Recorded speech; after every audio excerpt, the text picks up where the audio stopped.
is waiting. Oh, hello. Hey, guess I'll hit that Hi. intro again.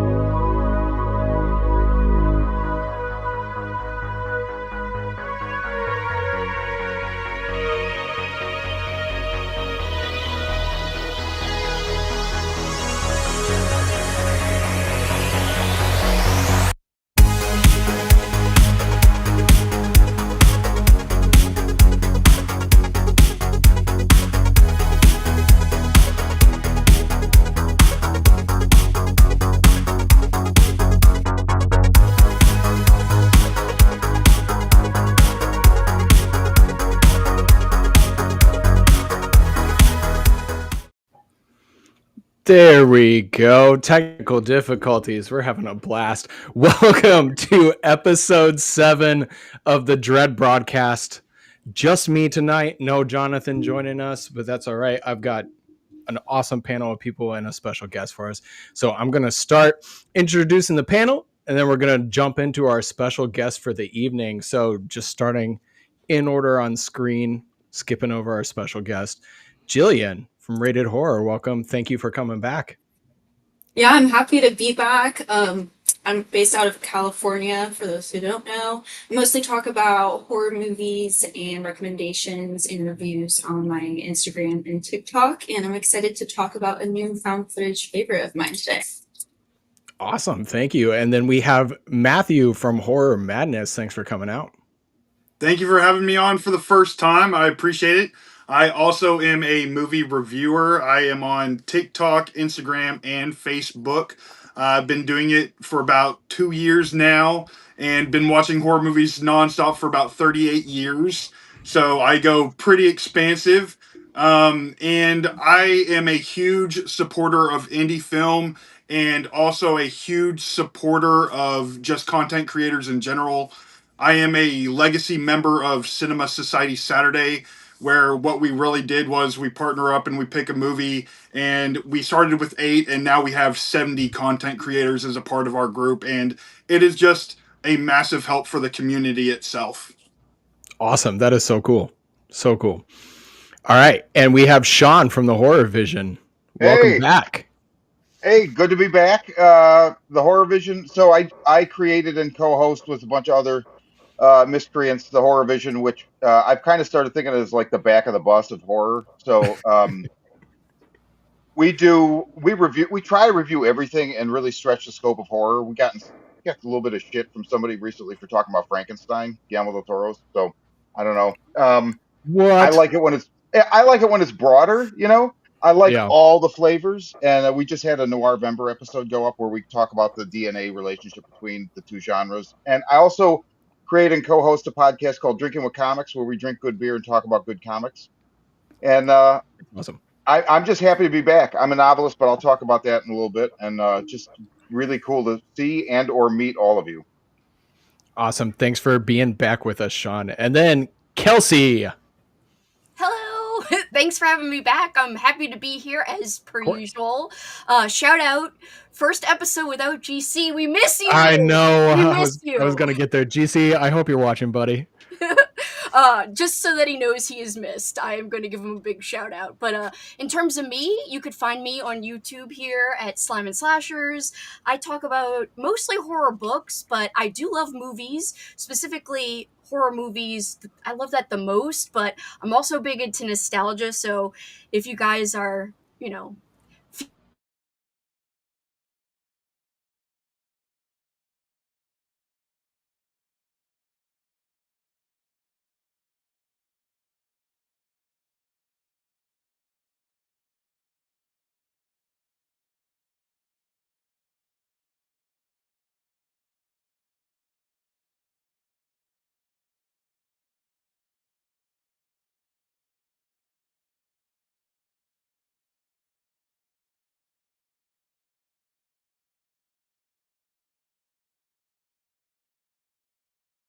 Autumn Crow books. They are Halloween themed horror stories. I'm also the host of Library Macabre on YouTube. I talk about horror books, sometimes horror movies. I would like to feature horror movies a little bit more on my channel, but I've been doing YouTube Library Macabre for about 14 years now, so going strong. And I'm just really glad to be here and talk about some horror movies and books. 14 years is impressive. That is awesome. I feel the 14 years. You do. And then Frank, thank you for making it out. Yeah, thanks for having me, Tim. And this is like, I'm almost at year 2, so year 14. Holy cow! Yeah, major props, Cameron. But yeah, my channel, what I do is talk about the horror genre.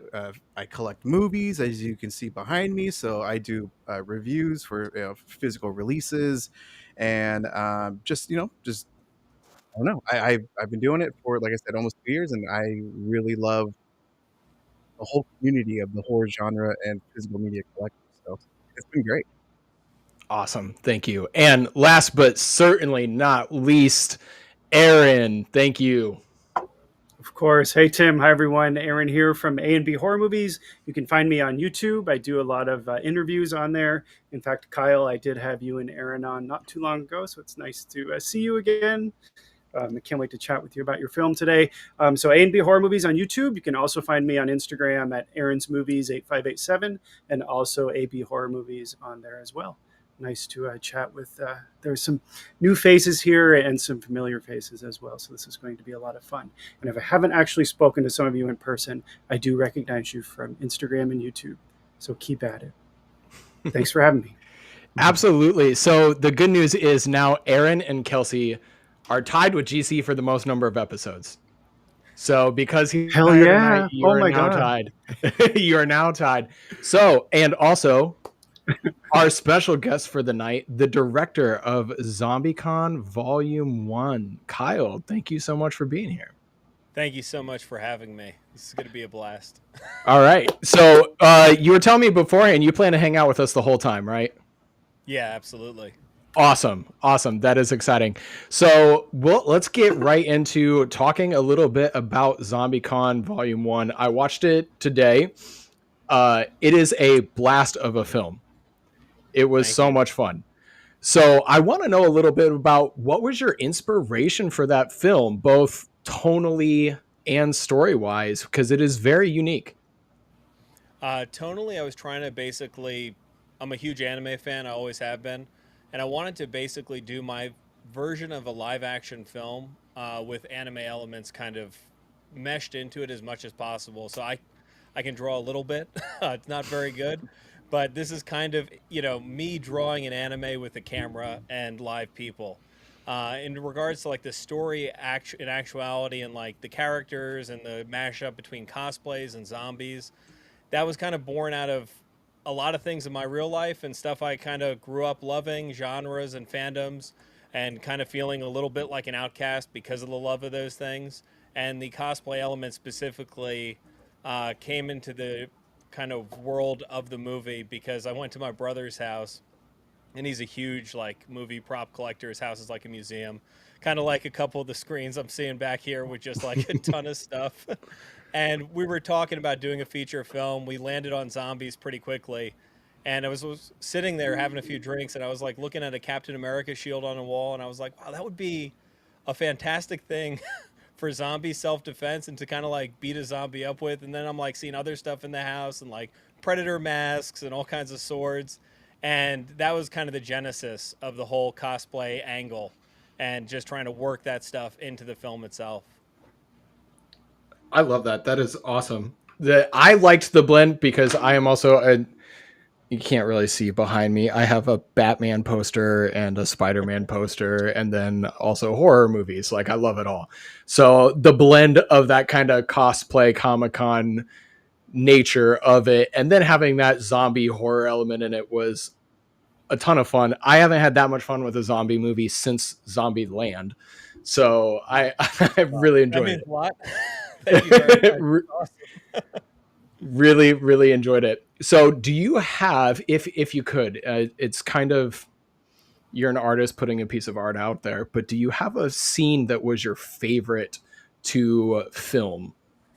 I'm pretty sure I probably answered this differently along the way, but if on the spot right now, uh, it would probably be the tunnel sequence, with the red lighting, just Mm. because I got to use something called clean dirt, effects dirt, which is like special kind of stuff that, it's supposed to be like free of allergens. I guess they clean the dirt some way, but the whole point of it is when you step in it, it pops up into the air and kind of hangs and gives you a little bit of atmosphere. Uh, and I got to play with that for the first time on that scene, and I spread it across the entire floor. Ended up using the entire jug, which was entirely too much. If you ever use that, like, a little bit goes a really, really long way. um, and then of course we had our three zombies. It was one of like the most aggressive fight scenes that we had, with the actors kind of stuck in this very contained space, and it was a challenge to shoot. We had a bunch of like, we didn't have a bunch. We had a really low budget. We had 60 grand. So, we had a few like breakable bottles, and uh, yeah, we had one actor supposed to hit a zombie with it, and every time he picked it up off the floor, it would just shatter in his hand. So, you know, Oh, no. grab it with gusto, just not so much, strength. But a lot of stuff like that, and that was a really fun time. Awesome. Anyone else on the panel, you can jump in with your questions. So I heard someone start. Go ahead. Oh, Go for no, it. not real a question. I just like the intro of the zombie, of the relationship between one of the characters, the pizza boy, and Oh yeah, the one of the delivery girls. guy. Yeah, yeah, Yeah, yeah. yeah. So that was pretty hilarious. And there's that anime elements as you were talking about as well. So and then yeah, I just had a fun time as well. So yeah, thank you. Oh, thank you. I appreciate it. Yeah, the the pizza delivery guy was actually, uh, like, that whole fight scene was in, like, we kind of had to choreograph it in the moment. Obviously, we didn't have any kind of stunt supervisors, or we didn't have any kind of doubles or anything. So all the actors are doing all of their own stunts, and we were using the couch cushions as kind of drop pads for the actors throughout that scene. So anytime you see someone get kind of thrown to the floor, there's usually one of the cushions from that red couch is the thing on the floor that they're landing on top of, which, then as soon as we get done with that setup, it's like, okay, put the couch back together. It's kind of an important piece of this scene. It's movie magic, man. That's how it's made. I'm curious, how long did that apartment scene take? That particular scene, like Yeah, with the to zombie. shoot. Yeah. It's pretty wild, man. So yeah. Well, there's a pretty extended part. Yeah, I would say with the zombie when it first gets there. How long did it take to switch the setup of that room and different takes and all that? Because that was pretty awesome. Well, thank you. Yeah, no, that was actually mine and my wife's apartment. So we had that for the longest period of time. We did a lot of reshoots in there, but for all of principal photography, in terms of, like, we call it pizza time, which would be the chapter heading if we, had our druthers with breaking it up for the DVD and like the iTunes and stuff, which we didn't. But that would be like when we wake up with them after the alleyway until the end of that fight sequence. Was probably shot over 2.5 days. All the Wow. dialogue kind of being one day, the fight sequence being the better portion of a day, and I think the morning that we were doing the actual zombie fight scene in that sequence, we shot Erin's coverage, or Claire's coverage, in her bedroom, like at 6 a.m., and then we rolled into the fight sequence later that day. So yeah, Wow. it was pretty tight on all fronts, and we were kind of shooting in like the Chinese method where you're moving in parallel to the story, because we didn't have time or budget to reset and anything. So once the blood starts spraying, it's going to stay there and it did for the duration of the shoot, and then longer. I think we left the blood on the floor for, we've talked back and forth about this, but it was definitely months, and it had dried to the point where it was ostensibly concrete. I don't know if you guys have worked with like fake blood before, but it has a noxious odor. It dries like cement, and the smell only gets worse. Oh So, no. yeah. A couple months later, up until years later, we were cleaning up blood. I know when we were selling the apartment, the real estate agent was like, "You got to paint some of these walls and stuff." And I was like, "Oh, that makes sense." It's like we never repainted it, so it had the paint job from like the 70s or whatever. And so I'm like, "Okay, I guess white's in, so we'll paint the walls white." And the painter's like, I'm walking around the house, and I pulled open a curtain, and on like the wooden shutters, there was still like a giant blood spray from production from like 9 years previously, and the guy almost had a heart attack. Oh my. If you had to guess, how many gallons of blood did you use? Fake blood, I should say. There's a little bit of real blood probably thrown in there, just Probably, accident. yes. But I'd say fake blood we went through. I think our makeup artist got about 5 gallons of blood, and we probably went through 4.5 of them. And then with reshoots, as we kept going, you just probably another 3 gallons on top of that, just for like random cut-ins and stuff. We had a few snafus with close-ups where I really wanted a traumatic blood spray and we couldn't get stuff in the moment. For like the park scene, we had a close-up of like the axe cutting into the zombie, which went horribly wrong. Oh no. I used a mannequin. It was just a little insert shot. I thought, oh, it would be fine. Got a mannequin, dressed it like the park zombie, lit the room to make it look like it was outside, got a little AstroTurf to put in the background. I was a little bit out of focus. And I wasn't, I'm not like a super big special effects guy. I can do a little bit of it, a little bit of makeup, a little bit of fake blood spray, but Joe Drabresco was the one who did it for the entire film. And I was just kind of doing this on my own. So I'm like, well, we'll just get like a giant gallon bag Ziploc and we'll put it under the shirt. And then when we hit it, it'll explode. And it did explode. It just went through the sleeve of the shirt onto a couch in the other direction. And unfortunately, it wasn't the red couch. It was a bright green couch that we were babysitting for someone. Oh, Oh no. Like a family heirloom. So yeah, that was like 2 weeks trying to clean that thing up until finally we were just like, I'm so sorry. This is a terrible mistake happened. did you Are say they it was still a family friends? heirloom? Yeah. Yeah. Oh my Are God. they still friends with you after that? Yeah, no, they understood. They were, I think at the end they were like, you can just keep it. It's I'm like, that's another story to add to your family heirloom. Like, oh yeah, here you go. yeah. That's awesome. I love that. So Kyle, I have a quick question. Right. Go ahead. So obviously, first just want to say thank you for you and your team being so open and accessible to all the content creators and so much support. You guys have been so busy just with your giveaways and everything, and that means a lot to us as a horror community. But the question I have for you is, and I like this because you seem to go in a different direction from other horror comedies and zombie movies like Shaun of the Dead or Zombieland, where the normal guys just they gear up and they just are ready to take on the zombies. And the direction you took, I thought added a lot of charm. Where once they were all loaded up and ready to go, you could tell they were kind of not ready and ill prepared for their mission. And like I said, I thought that added a lot of charm. Was that always the plan for your movie? Yeah. So, well, first let me throw back the love because we appreciate you guys and the whole horror community so much. And we started reaching out, cold DMs and emails and stuff, and we didn't know what to expect. And you guys have shown us so much love, and it means the absolute world. We obviously put everything we had into this film, and I'm not sure if anyone would have heard about it if it hadn't have been for all of your support. So thank you guys so much. Really can't tell you how much it means to both of us and the whole team, obviously. In regards to the question, so the whole idea, like my concept, was to have these people be as close to me or like my friends as possible, like regular people. I didn't want them, like, of course, in my fantasies, right? I know exactly how I'd handle a zombie apocalypse, but I've been in a few traumatic situations, and it's like nothing you think will work ever works out that way, and it just goes completely batshit crazy, and your nerves get the best of you. You get your adrenaline pumping, your hands start shaking, and you start going a little bit nuts. So I wanted to bake in as much reality into this group of 4 as humanly possible. So that was actually a very specific choice that we had planned from the very beginning, to have these guys kind of be, just regular people. They've got these, this EVA foam armor, which actually I did a bite test on it. It's surprisingly effective against zombies, especially when covered with Plasti Dip. It's Uh, very hard to bite through. And I know like zombies, right, will unlock the full potential of the human jaw. There's no pain or anything.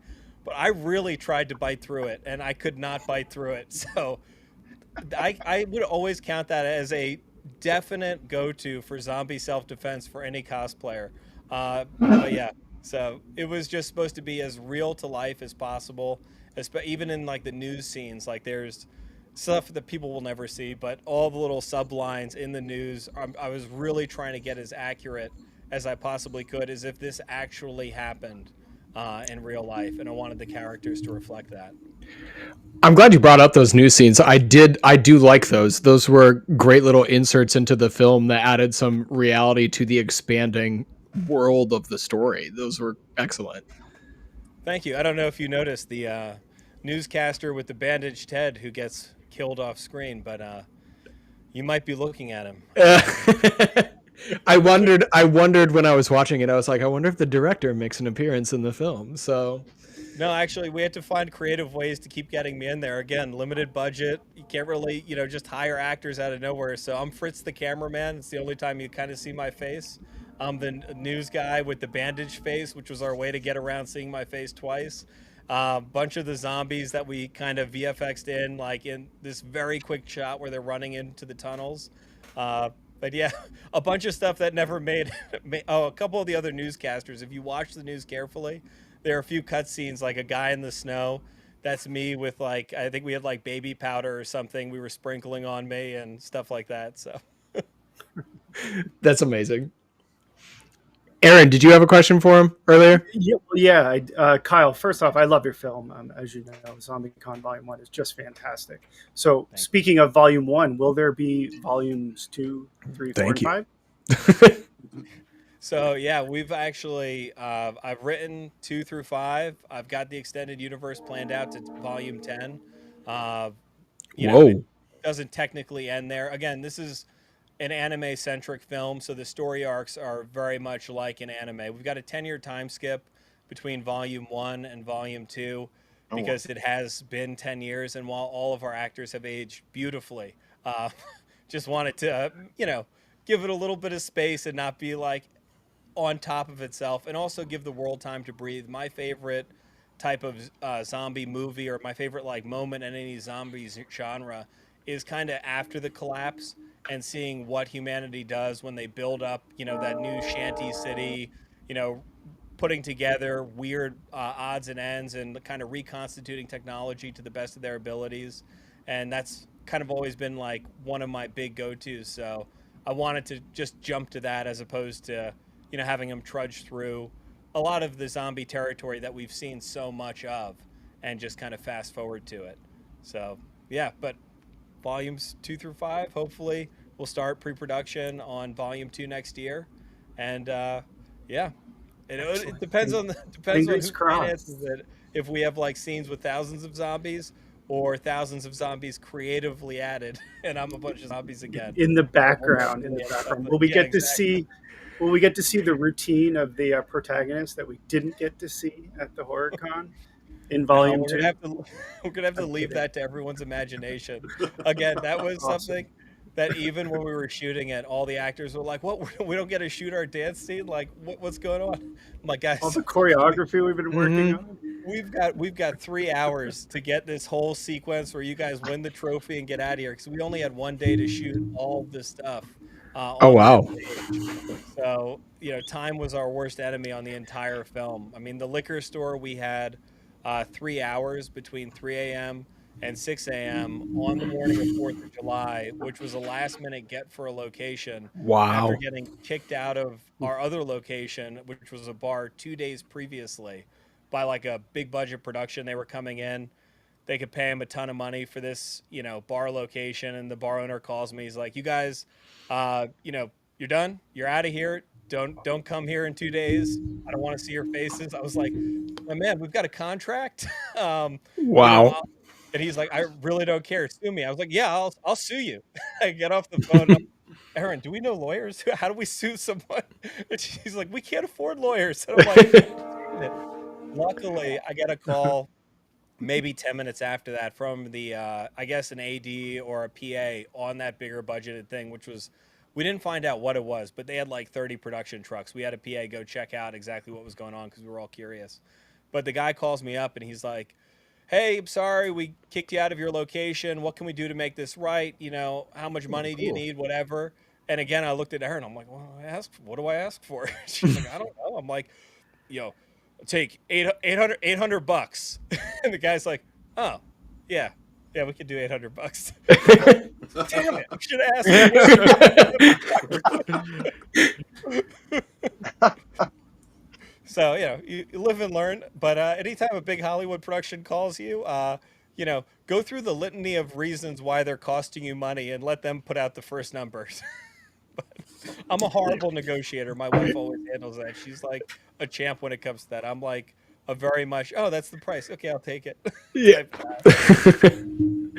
That is awesome. All right, we have a time for about one more question. Who has another one for him? Yeah, Jillian. Yeah, so obviously a big part of the movie is the main friend group, and I love that it felt like a very like believable and realistic friend group. How did you go about making sure all of the actors had that chemistry together?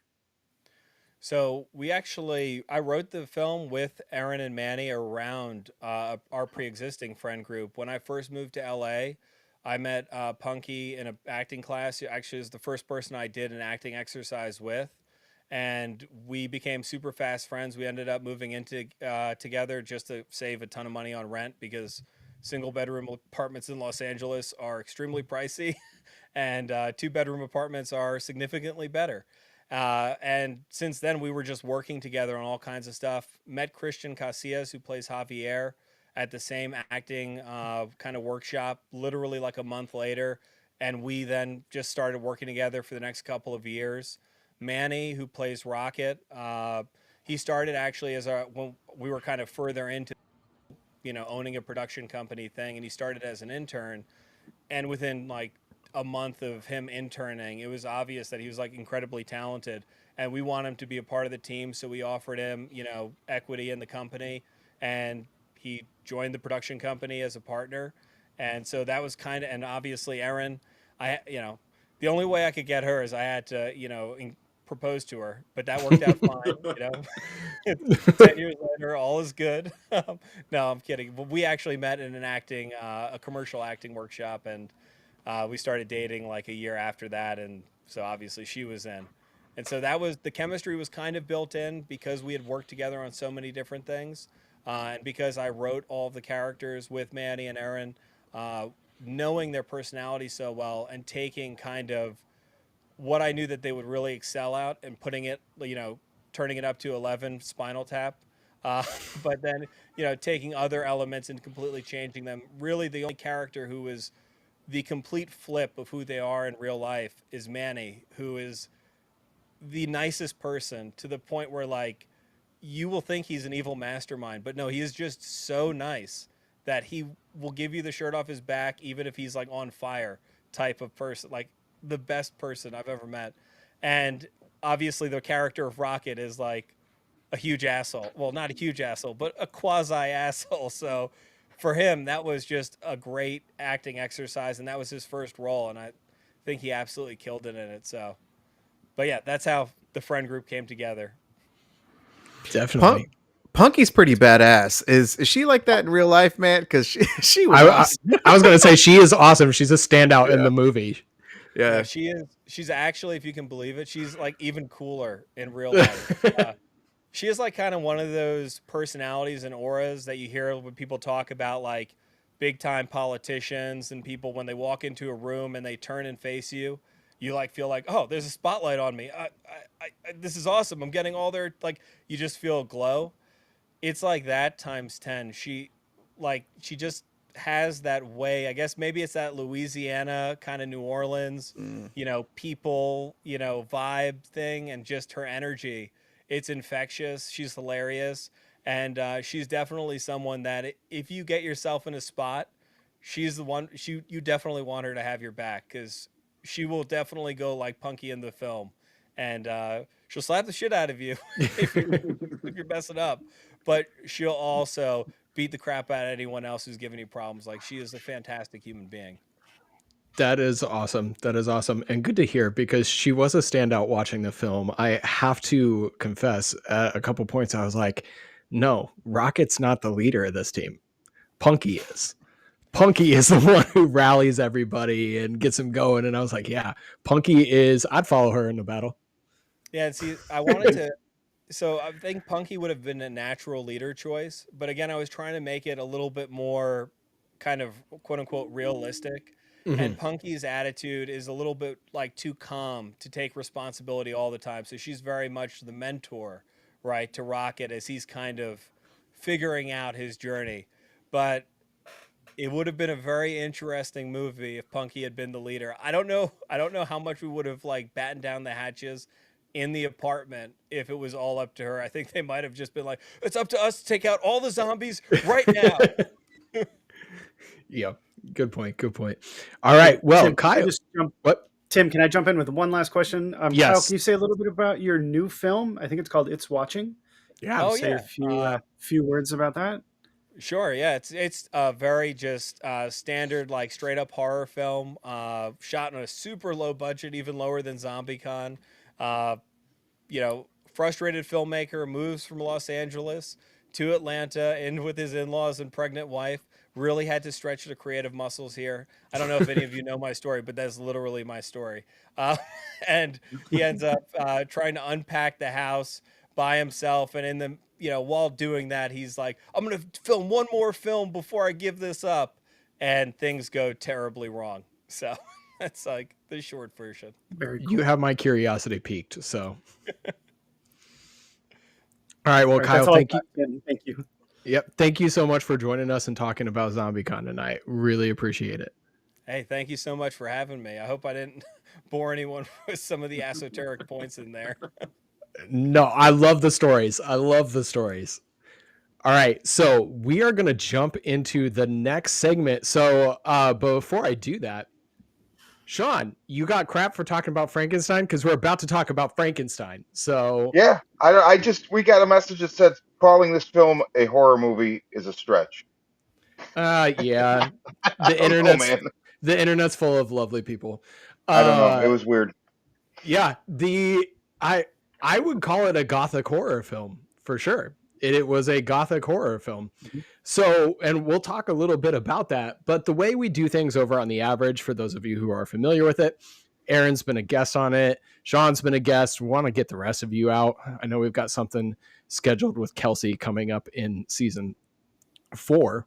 We're going to talk about Willow. I'm excited about that. But we're going to talk about Frankenstein. And the way we do it at The Average is I break it down into categories. We give that category a score out of 5, being like 3 is good, 4 is great, 5 is amazing, 0 is it shouldn't exist. Okay. So that's how that score works.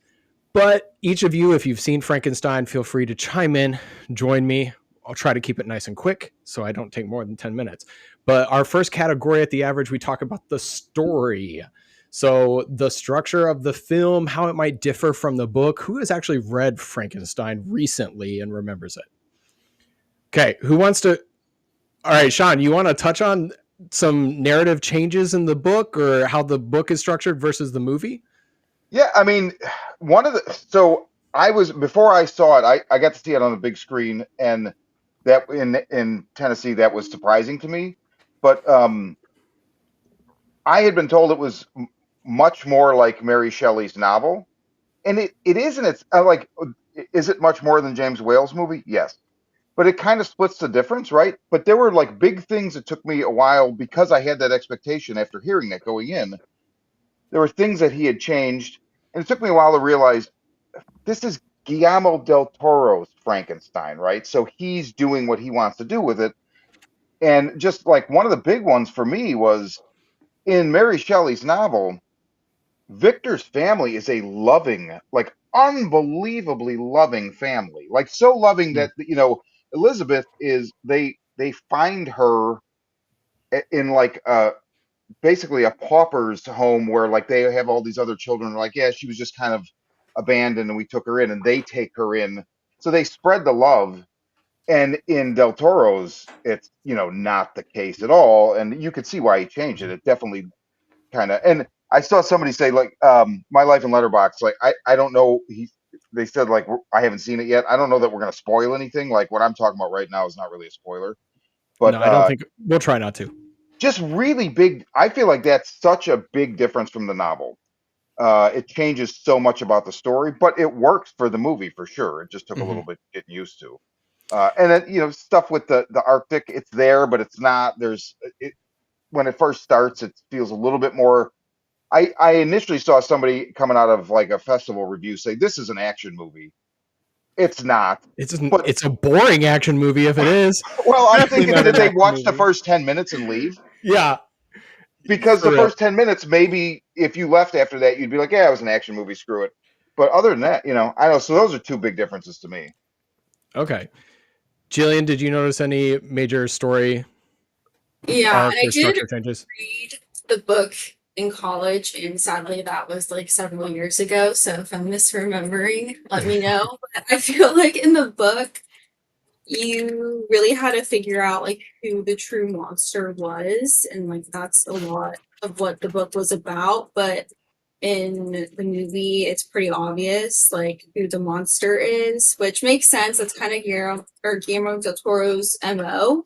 Um, I just feel like the movie was really missing that. The ambiguity. Yeah. Okay. Yeah, so I wanted to read Frankenstein before I got to this stream, and I did not get around to it. I'm in the book hole right now. So I distracted myself with Stranger Things season 5. And this, as someone who has not read the book, this is my favorite version of the Frankenstein story. I really connected with this one. I'm going to keep it nice and quick, but this one, like you said, it doesn't give a lot of ambiguity as to who's the monster in this story. And that really resonated to me. There are just some great moments. And I guess this is character arc, which is our next category. So I'll just cut it short. I liked the framing device of the Arctic at the beginning, cut it in the middle, and then at the end. I enjoyed that framing device. I enjoyed the structure of really getting to know Victor before we got to know the monster, or for lack of a better term. I really enjoyed that. So as far as the story goes, I gave this a 4 out of 5. If anyone else wants to chime in, I'll let us know what our scores are at the end. Out of 5. Anybody? Yeah, I'd give it a 4 out of 5. 4? I do 4. For me, I felt 3 out of 5 because the movie for me just didn't really pick up for me until the second part, The Creature's Tale. Okay. I cannot disagree with you there. I think it is a necessary pickup. So let's go into character arcs. I got to make this quick. We got about 5 minutes left on my time. Character arcs. What connected with me, what I was saying, is the creature's tale, like you mentioned. I think that is really the full circle of the story. We see the newborn creature in Victor's tale, and then we see the old man at the farm when he is, we don't know if he's dying. Mild spoiler alert, they kind of leave it, well, I guess never mind. But you have the moment where he tells him like, you're a good man, and we see this arc, and we see him like that is coming at a moment when he is like, I am a wretch, I am built of nothing, I am the worst. And that was so compelling to me.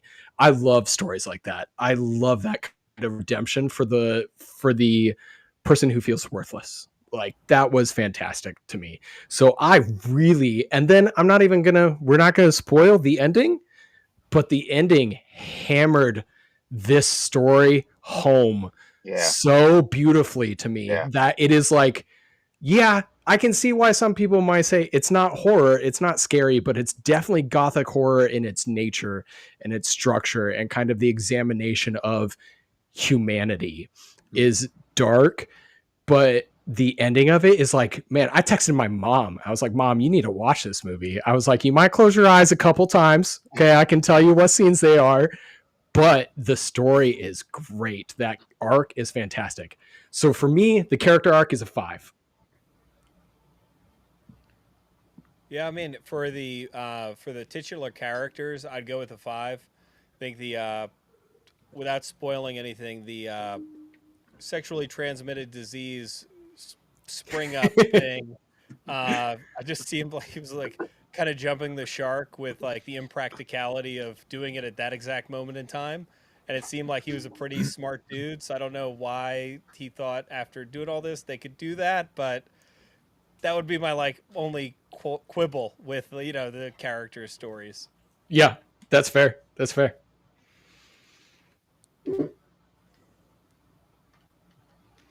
Okay, anyone else who gave scores? I give it 4. Okay. I'd give a 4 for That's a characters 4. too. Yeah, I'd give Okay. a 4 as well for characters. All 4 right. for me. So lots of 4s down here. Okay, so I'll get our scores for us in a second. Then our cast. We have a stacked cast here. Oh, sorry. My next category is music and sound design. I don't even know my own structure. I loved the music for this film, but it is not something that I would consider as immediately recognizable. It is not something that you put that on, I'm going to go, oh, that's from Del Toro's Frankenstein. It's not going to happen. But it fit the scenes beautifully. It fit the time period, I thought, excellently. It really, there's scenes like when he's dancing with Elizabeth that the music was beautiful. It was just fantastic. So for me, because it's not immediately recognizable, it's a 3. It's good. Yeah, I would go with the 3 as well. Missing that kind of huge score that like immediately pop in my head, especially at key moments. I got to go the same way. Same here. I feel like it supplements the movie and the momentum of the story, but it doesn't really stand out as its own thing. It's just part of the overall structure. Yeah, I don't think it's super memorable, but it was fitting, so I'd also go with the 3. All right. I'll go with 3. Perfect. I'd give it a 4 because now, obviously, I thought the music did fit the movie, and I agree. But the sound design I thought was brilliant, which definitely brings it up a level for me. That's fair. I would normally throw that in here, but I'm trying to be quick. But you're definitely correct. You are definitely correct. Some of the squelching and smashing sounds are particularly effective.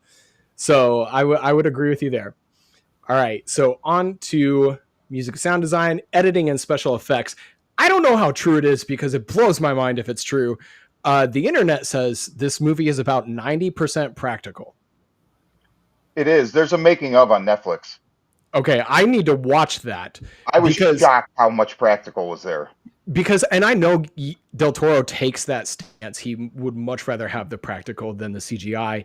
But what I was reading was that CGI was really only used to expand backgrounds and scenes. So like being stuck in the ice, CGI was used there. But there are other scenes that I'm like, you're telling me this is not CGI? Because it's gotta be. It's gotta be. But yeah, I'm impressed. The movie is, from editing, this is really direction as well, but the movie looks good. Good. The puppetry of that first little model that he presents to the tribunal is insane. It is. When I read that was a puppet, I was like, oh my God, that is so good. So they show a little bit of it in operation behind the scenes in the making of. It's really cool. Did anybody else think? I tried to scour the internet to see if I was the only one that thought this, and it appears I am. No. Well, I thought that puppet's face looked like Boris Karloff's from the original film. Yeah. I also thought it was CGI. I think a lot of it has to do with the color grade. It's kind of got that glossy. It's a Netflix kind of thing. Like there are other films I can't name off the top of my head where I've thought, oh, that's CGI because it's got that glossy feel to it. But then come to find out that it's actually practical. Crimson Peak is another film where the ghost that appears at the beginning, I always thought that was CGI. There's some CGI coming off of it, just like wispy things, but the suit itself, it's all practical. He's so good. it's amazing to me, but I do kind of wish at times that the color grading would be toned down a bit to make me feel like I'm not really looking at a CGI image, because it still feels a little too glossy at times to me. The Yeah, the the only time I oversaturation with the the blacks. Oh, sorry. No, you're fine. The only time I felt like the CGI, there was one part in part one when they're still in Victor's castle, and they did a cutaway to the outside of the castle, and that was very CGI. But other than that, yeah, Guillermo definitely prides himself on doing practical effects. One thing, and I don't know if this is in the making of because I haven't gotten a chance to watch yet, but the apparatus that he used to bring Frankenstein's monster to life just really reminded me of one of his earlier films like Kronos. I don't know if anyone else felt Oh like that wow. was a nod to Kronos, but Yeah. I love that. So I'd give it a 5. I enjoy his editing and practical effects. Yeah, I would give it a 4. I mean, and I give it that 1 point knock, not for any of the effects that you guys have all talked about, because I totally agree, especially the puppetry, all the monster effects and everything, fantastic. The thing that just was like a nail in my eyeball was especially during the opening sequence. We're on the Antarctic ice, and we've got no condensation coming out of any of the mouse, not even from a digital. Hmm.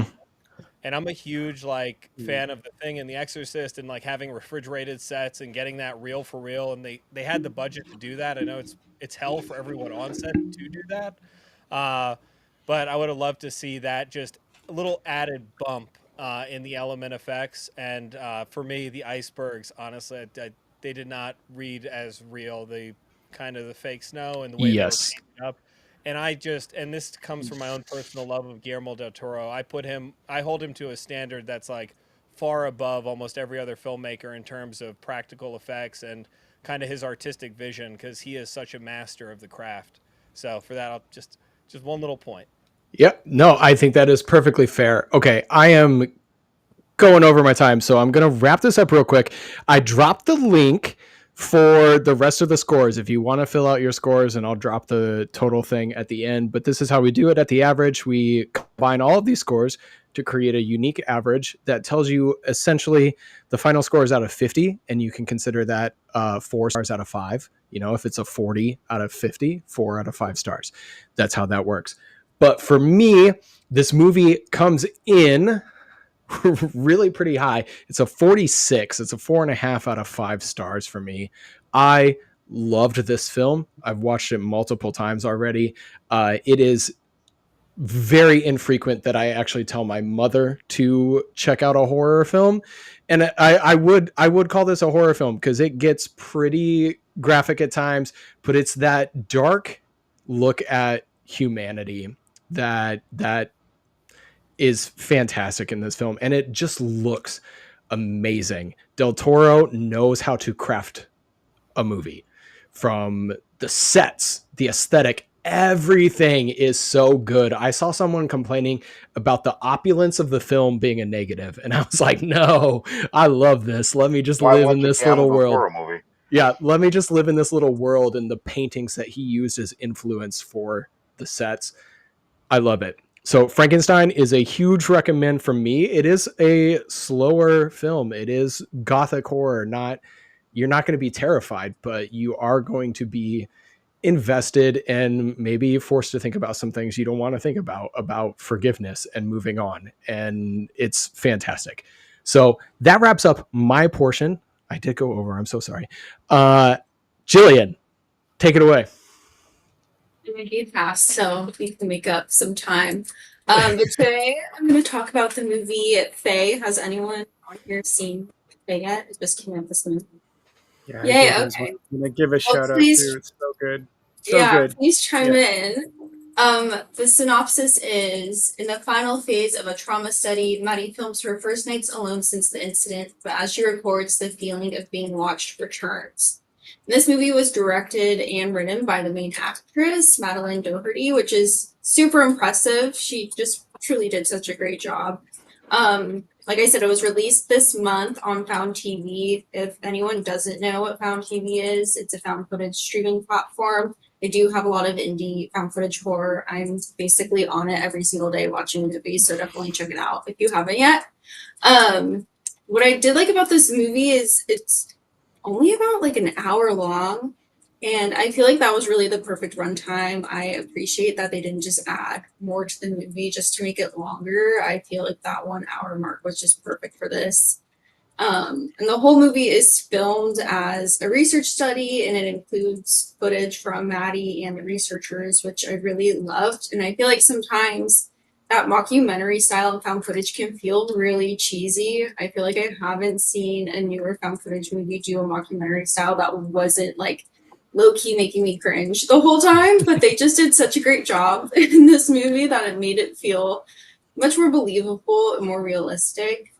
The opening scene of this, I actually rewatched this movie twice already because I loved it so much. But the opening scene just has you hooked, and it feels like a shared experience everyone has probably felt, where it's like middle of the night, you're in a dark house and you like hear scary noises and you're like trying to figure out like, is someone in my house with me?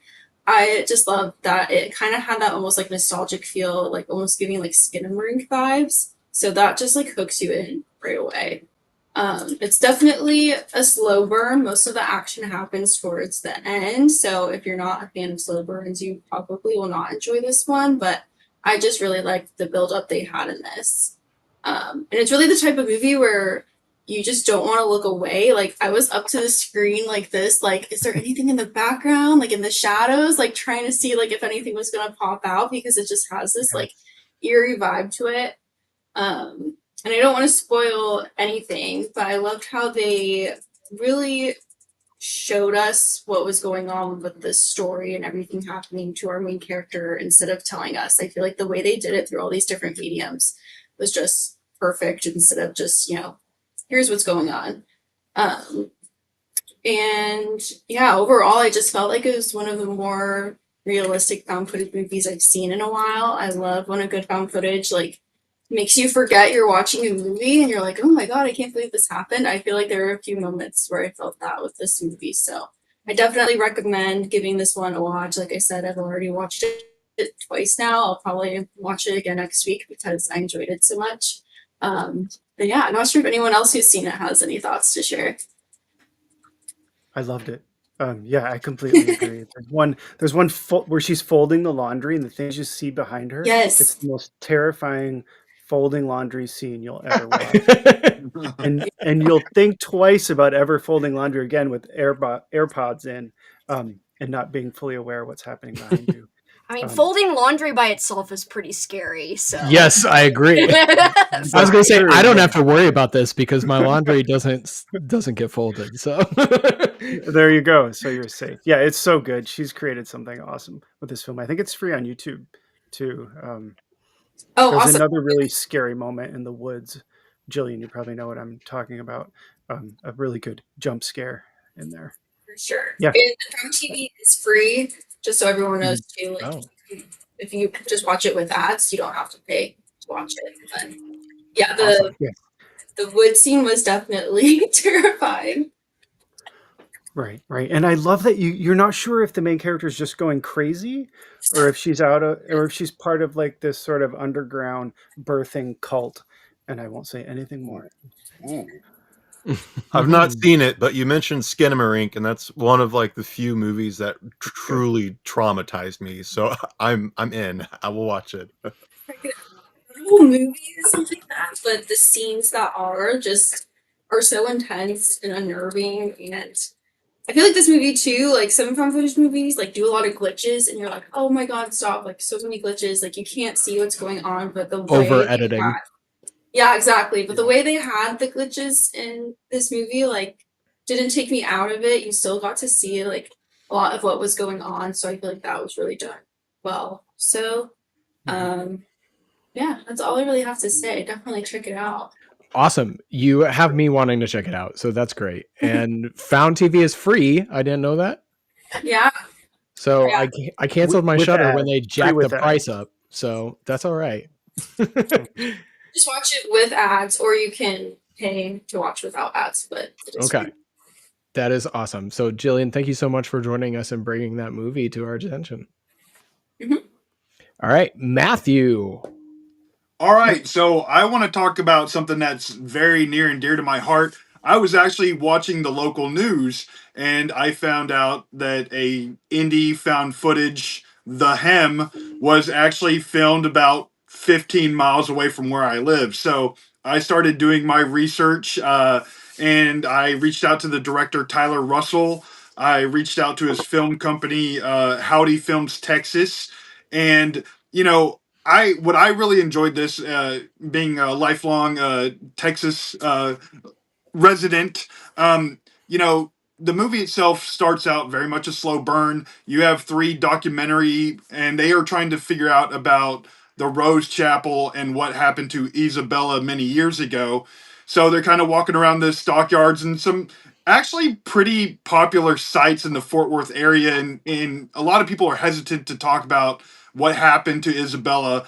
And as the day progresses, they find out that they are actually going to go to this site. They've hired a guide, and they're going to film inside the Rose Chapel, which is actually the South Side preservation. So they kind of redid the story there a little bit. And there's really one rule: the guide wants to get in and out by 8. Now they really do start to build up on this. And much like what Jillian said with Faye, which again was a great terror film, it does take a little while to build up, but they do a good job of establishing the characters. They have the suspense is there. But what I really liked was the unique POV they took in the third act, which they actually showed kind of from a body camera POV. And I felt like that really added the tension in some of those scenes. I haven't admittedly always been the biggest fan of found footage, but I think as more directors and more filmmakers and everything learn off of previous mistakes and everything, I feel that found footage has taken so many steps forward, and how they really give you that gritty and grainy and realistic vibe, and then can really sell those scenes to you.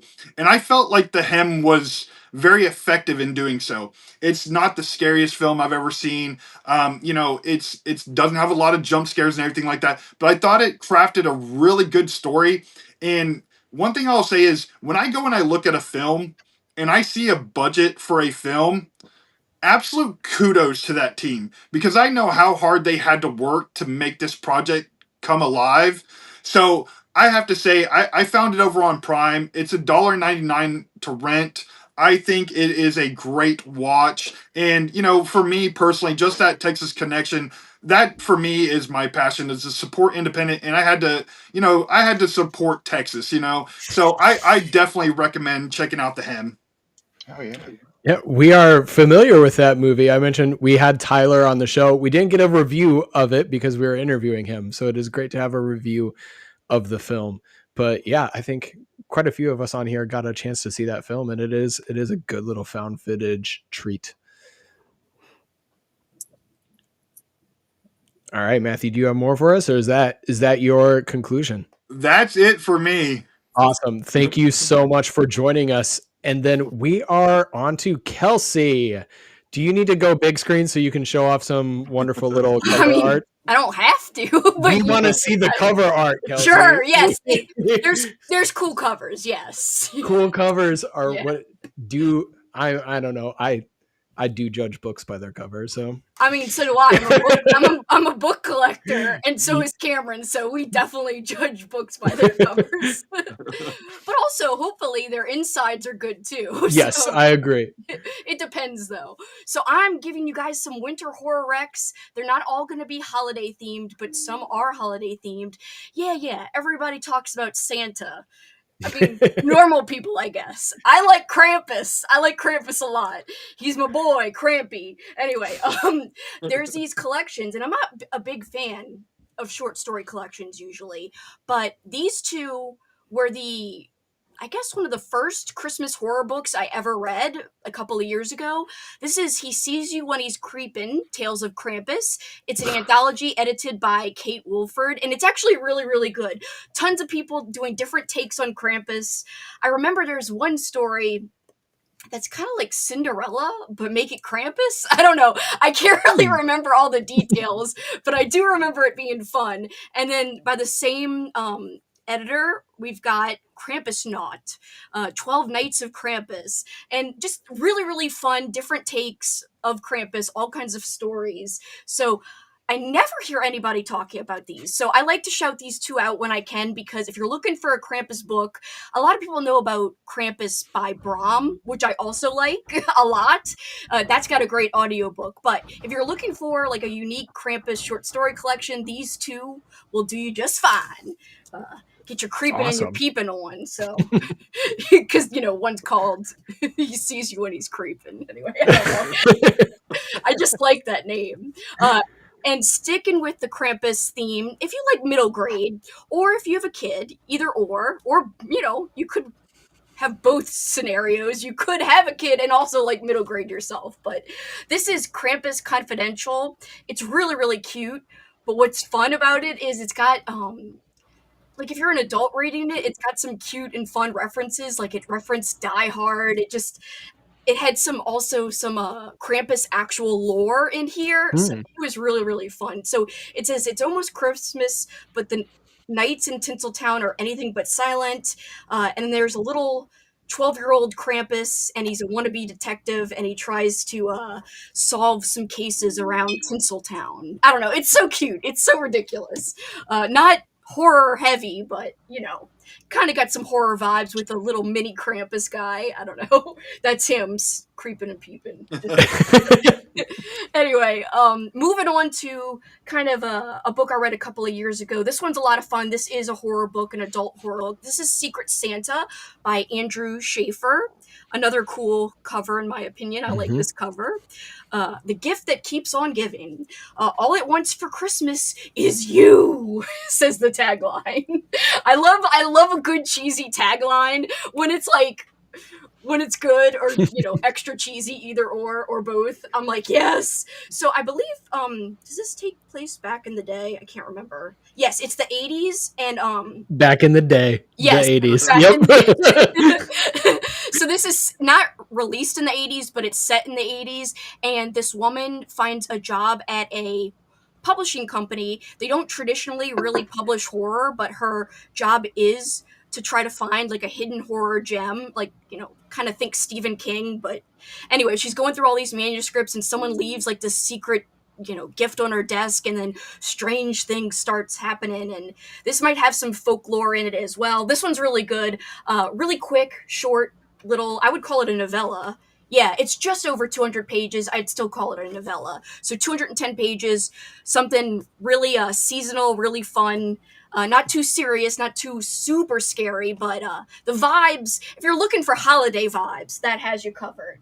Now, moving away from holiday, if you just want a freaking cold ass book, like this book feels cold when you're reading it. This is a classic. This is a vintage book. This is Ghost Story by Peter Straub. I will warn you that this is a slow burn, but sometimes slow burns deliver, in my opinion, and I think this one does deliver.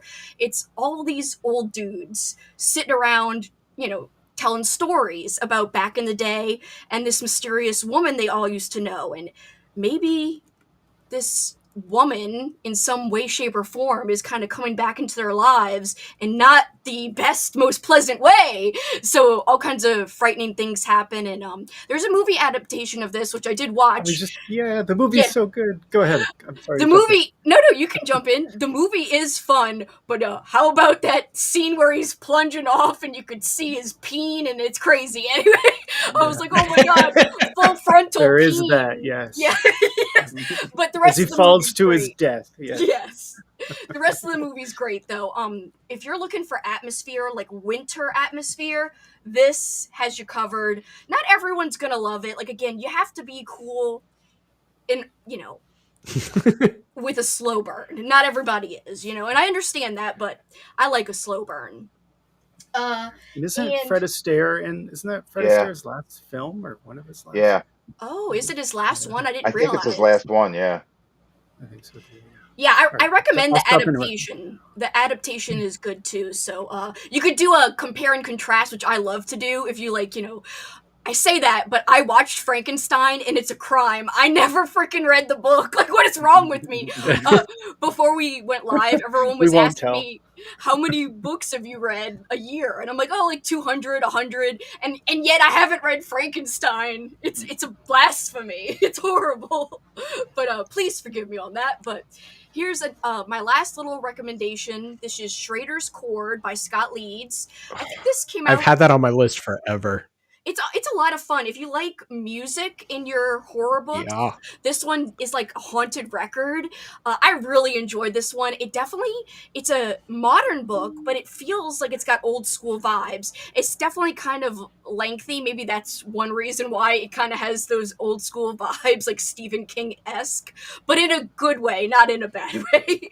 I love Stephen King, but sometimes he's a little too wordy. This one, there's an audiobook now, but I read this when it first came out just with my eyeballs, which for me is a big feat nowadays. I never do that anymore. So the fact that I enjoyed it as much as I did with just my eyeballs, I think is a testament to how it's got great horror imagery, it's got awesome winter vibes, and I just love the music little element too. I think that makes it a little bit unique. Haunted items or elements in a book are really fun, and you don't often get like a music themed one. Like, I know there's a lot of stories about haunted VHS tapes. I actually try to find a whole bunch like that and read them.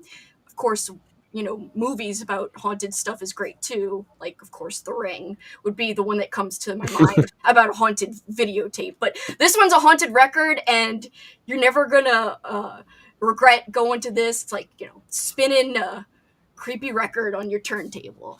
It'll be fun for the holidays. What better gift than to indulge in something like that? Is it going to make me nervous about picking up used records? No, Because I do that a lot. No. I think the father of this family leaves them the record, and he's like, "Don't play it all these at the same time," and then they do. Like, what are you guys doing? Why are you doing what he said not to do? Anyway. Well, it's the classic. You're always gonna like. Rules are meant to be broken. Don't do this. Okay. Yeah. Right. I won't do that. Don't play it backwards, and you'll be fine. Yeah. Yeah. So I think you're safe, Tim. It wasn't used per se. It was more like the dad was like, "Here, oh shit, this record's haunted." Okay, sounds good. And that's it for me. Just all right, keeping it tight today. So awesome. Great recommendations as always. And we're gonna switch here, and we'll get Sean. Hey. Front and center. So I also have some reads, and one of them ties directly into something we've already talked about. First, if I may, shameless self-promotion. My new book is out. Yes. So this is Black Gloves and Broken Hearts. It's a giallo. It's a teenage giallo. Don't let that put you off. It's not like, well, I mean, I've read some young adult. Does it have a Goblin soundtrack? It does not. Unfortunately, they were unavailable. But it does have a sadist art book cover. And I am such a fan of him, and I mean, I just reached out, and he was very gracious, and it made my day to see this in print. But it's available everywhere. Like, you can it's not going to be on shelves because, I mean, I'm an independent author, and Barnes and Noble's not going to put it on their shelf because, I mean, they don't have Laird Barron on their shelf. They don't have Nathan Ballingred on their shelf, so I don't feel so bad. But it's distributed through Ingram, so you can get it anywhere. You can ask your library to order it, and they hopefully will, unless they're nervous about, goat-headed killers, which maybe they are. In a very quick nutshell, so I'm just going to read you on the tagline or the synopsis on the back.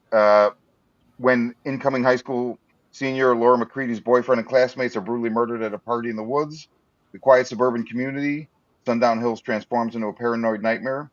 Betrayal, corruption, and dark family secrets push Lisa dead center into a burgeoning class war where rival millionaires plot to steer the town's future between reliance on big oil and the incoming age of legalized weed, electric cars, and social conscience. As she struggles for answers, the killings continue, and Lisa finds the world she knew is little more than a lie to placate the masses and keep a satanic 1% in power. So it combines a lot of shit that I love, like giallo and Satan horror, and I don't know, just I'm very pleased to announce that. I worked on it for a long time, so It looks Awesome. really sick, Awesome. man.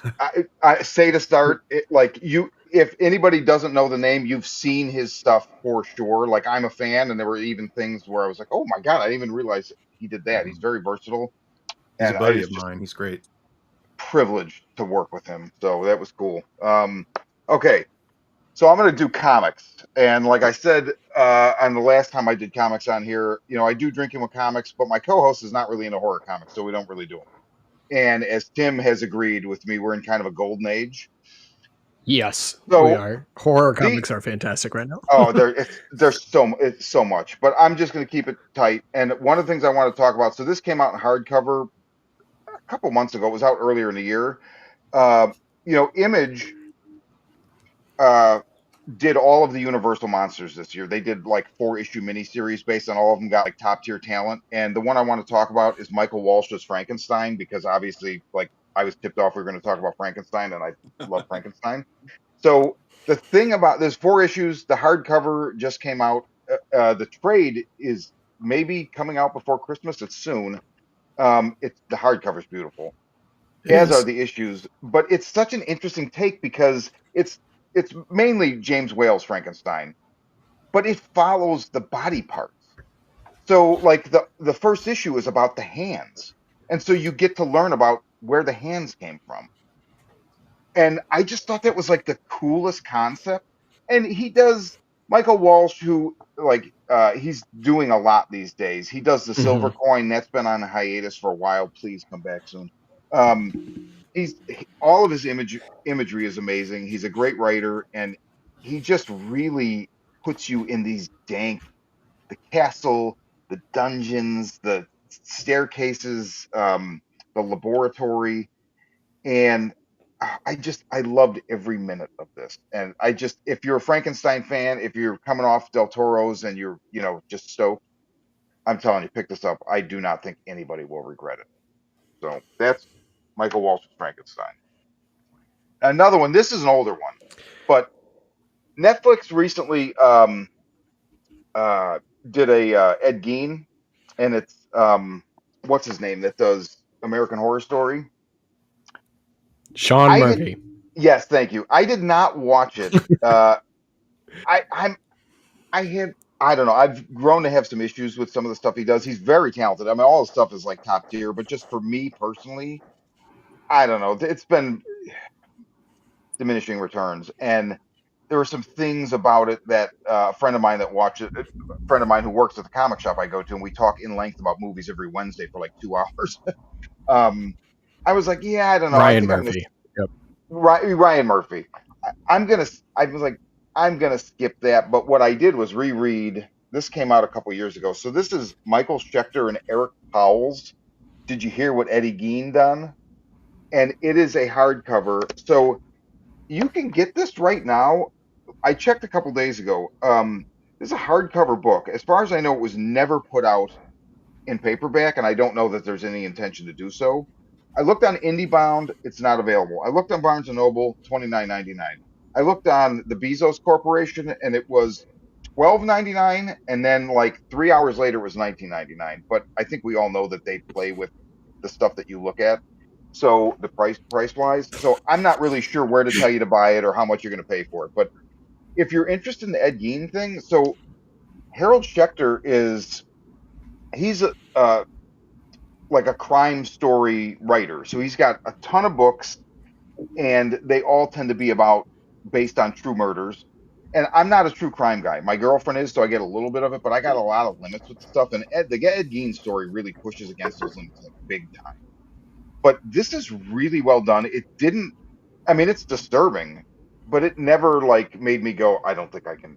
I don't think I can do this. It left me in a weird headspace, probably for a couple hours after I read it on Thanksgiving, which was kind of cool. Um, but Eric Powell, I don't know if anybody's familiar with him. He does The Goon, which is like a long running Yes. independent Yeah. book. Oh, I mean, like he's up there with like Mignola, like Yeah. just the expressiveness of his art and the originality of his creation and the way that he brings things to life. And so if you can imagine that applied to the barren, Midwestern wintry plains and a guy that digs up graves and makes lampshades out of human beings. And growing up, I had heard, being from the Midwest, I'd heard stuff about Ed Gein, and like it seemed really John Wayne Gacy-ish and like really aggressive. And he was really just kind of a creepy loser. And Yes. yeah, that Texas Chainsaw Massacre, absolutely. But I don't know. It really put me in like 1950s Wisconsin, and it gives you a mind for the community and how they interpreted this and reacted to it. And I just think it's really top tier and one of the best things I've ever read. I don't read a lot of serial killer stuff because again, I need I don't like real life monsters. It's too creepy. But this I don't know. It like I said, it didn't really cross my lines, and it's just gorgeous. Like Eric Powell's art and his sequencing and storytelling, the way that they work together, him and Harold Schechter, I just think it's top tier, and it's just very, very, very good. So that's a big recommend. And then last, I wanted to talk about this last time, and I didn't. I saved it. Michael Walsh again and James Tinian the fourth, who probably, if you read comics, Something is Killing the Children, Department of Truth, World Free, like all these books, right? They have this book called Exquisite Corpses. So issue 7 just came out. This is season 1. I think it's ending on 8, but I'm not sure. So this is like right off the bat. This isn't a spoiler. This is like what happens at the beginning of the first episode. Small town USA. The sheriff takes a payoff to leave. People come in and basically block you can't get out. All the roads that exit the town are blocked. And you find out the people that really run America are these it's like 12 or something rich families, like rich beyond rich. And they just let everybody think that the president and the Senate and all this stuff matters, and it doesn't. And every 5 years, in order to see who's going to control the This is next 5 nonfiction, years, right?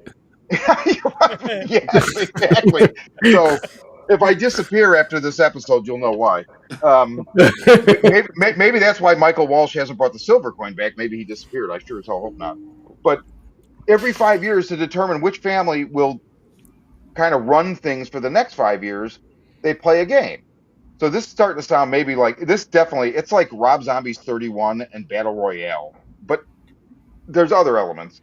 That's just kind of shorthand to get you in a ballpark. Every 5 years, each family has a killer. They pick a killer, and they all have specialties, and then they drop them in town without weapons, and they have weapon caches for their specialty all over town, and they go looking for it. And so the goal is, I'm one of the killers. I'm going to kill all the other killers and as many civilians. That's kind of like, you don't have to, but of course they're psychos, so I want to kill people. Well, okay, play our game, kill the other 11 killers, and kill as many people as you want, because it doesn't matter. And it it's so insane.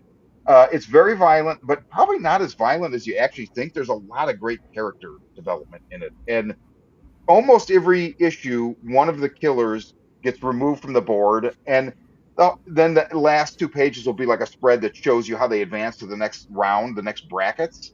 And the weird thing is, they're also going to make like a card game out of this. So I don't know. I don't know what that's going to look like, but this is like one of my favorites of the year. It's just been very, very fun. And I love 31. So it hits on those notes, but there's other stuff going on. So it's not just that. And it's Tinian and Michael Walsh. So there you go. Exquisite Corpses. Awesome. Thank you, Sean. And I do have to my own 2 cents on the Ed Gein or the Ed Gein monster. I cannot recommend to anybody, and that is coming as somebody who intakes way too much true crime. Like 7 hours of my workday is probably true crime intake. So I can't recommend it because it's so sensationalized, masquerading as truth that it's well shot. It looks good. The acting is really solid. I like Charlie Hunnam. But it was so incorrect that I was mad by the time it ended. So I cannot recommend it. So I'm glad you gave us something else that we can go to. That's what he does now. It's like tabloid stuff. That's what yeah. that's, It's like weekly world news. Bat Boy spotted in Ed Gein's barn. Like that's what it's about. Yeah, if you do want to watch something like that that is incredibly accurate and not sensationalized, and in fact keeps the horrifying stuff off screen, is Devil in Disguise, the John Wayne Gacy story. It was superb, focusing on the victims' families and them slowly uncovering it. It was heartbreaking. I cried multiple times, not gonna lie. It was tragic and so good. But we have Cameron. Hello. Cameron, it is your turn. All right, cool. Like I said, I usually talk about books on my channel. I'm usually an avid reader. I'll read well, about as much as Kelsey, maybe not quite as much, because I don't do audiobooks as often, and I feel like that would help me get through books faster. But I'll do about 100 a year usually, and the last like 2 months I've read like hardly anything because I recently moved and I've been tired and just kind of hanging out and trying to take it easy. And reading's been the last thing on my mind, but I have started reading a book that I'm only like 50 pages in, so I'm not very far. I don't recommend books until I've read at least half of it when I can say, yeah, it's pretty good so far. But this is really good so far. It's called Whopper Jaw by Joe Meeks. A little bit of a deep cut because this is an indie book. But this starts off on Halloween. These two teenagers, boyfriend, girlfriend, they're going to go play a Halloween prank on the school. So they're going to go like TP the football stadium, whatever. They're there and they find one of their classmates completely ripped apart, body parts strewn all over the football field. Very gory, violent descriptions here. And then fast forwards like a week later, the funeral is about to be held. He's like this big football champion. Everyone's coming to the town to pay their respects. But of course, there's a lot of speculation about who killed this kid, and it seems unnatural, like he was ripped apart by an animal. And of course, there's a little bit about this Whopper Jaw character, this monster. But there's also like witchcraft and some other weird things going on in this small town. A lot of my books and stories that I write take place in Autumn Crow, which is like a small Ohio town. It's like Halloween all the time. This is a bit like that. It's not Halloween throughout the whole book. It starts on Halloween. It kind of goes through Thanksgiving, is what I've heard. So it is a good book to read this time of year. If you limit your Halloween books to Halloween, this can kind of go for just all of fall in general. I'm really liking this, especially if you like creature features. Of course, I will update my Instagram and shit whenever I'm actually done with the book. And movie wise, I've been watching a lot of movies. I just recently got a new TV, so I've been like really watching a lot and having fun with that. But I saw this really Moving great. is a great excuse to upgrade your home I'm equipment. telling you, I have over 10,000 books. It about killed me, and I was like, you know what? I'm treating myself to a new TV. But I've been watching like a lot of favorites, but I did discover this one here called Arbor Day. This was put out by TerraVision. This is the 4K edition. This is from the early 90s. Basically, just some friends decided to make a movie, which is some of my favorite kinds of movies. You know, I like all kinds of horror. Got a little pissed off when you guys were talking about the person who was saying that Frankenstein is not a horror film because it's not scary. If that was the case, very few movies would actually be horror for me because I don't usually get scared. I tend to laugh along to a lot of films. They're still horror. That's the genre. But yeah, this is not scary, so therefore it's not a horror film, I guess. This is a total horror comedy. It's a spoof. It's very much in vein of like The Naked Gun, but slasher films. So think Leslie Nielsen's Repossessed, or Wacko, or Pandemonium with Carol Kane, some of those goofy horror spoofs. This is a lot like that, except it's spoofing just slasher films in general. So it opens up with a scene that's like right out of Citizen Kane. Like they replicate it perfectly, the opening of Citizen Kane. It actually looks beautiful, and I'm really impressed that they were able to pull it off on such a small budget. But it follows you into this asylum, and there's this man who's being kept there, and it even does like this close-up shot on his mouth, like in Citizen Kane, but instead of saying Rosebud, he says Arbor Day. It's very funny.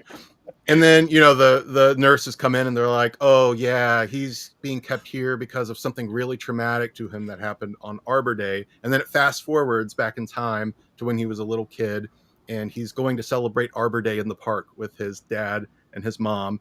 The mom is just a guy in a dress. They don't even acknowledge it really. And anyway, I guess in this world, Arbor Day is like this big holiday, like Christmas. Everybody celebrates Arbor Day. So they're in the park. This bear shows up. It's just a guy in a Smokey the Bear costume, and even the kid says, "Hey, Dad, look! It's a guy in a bear costume." And he like slaps the kid and says, "You're supposed to pretend it's a real bear."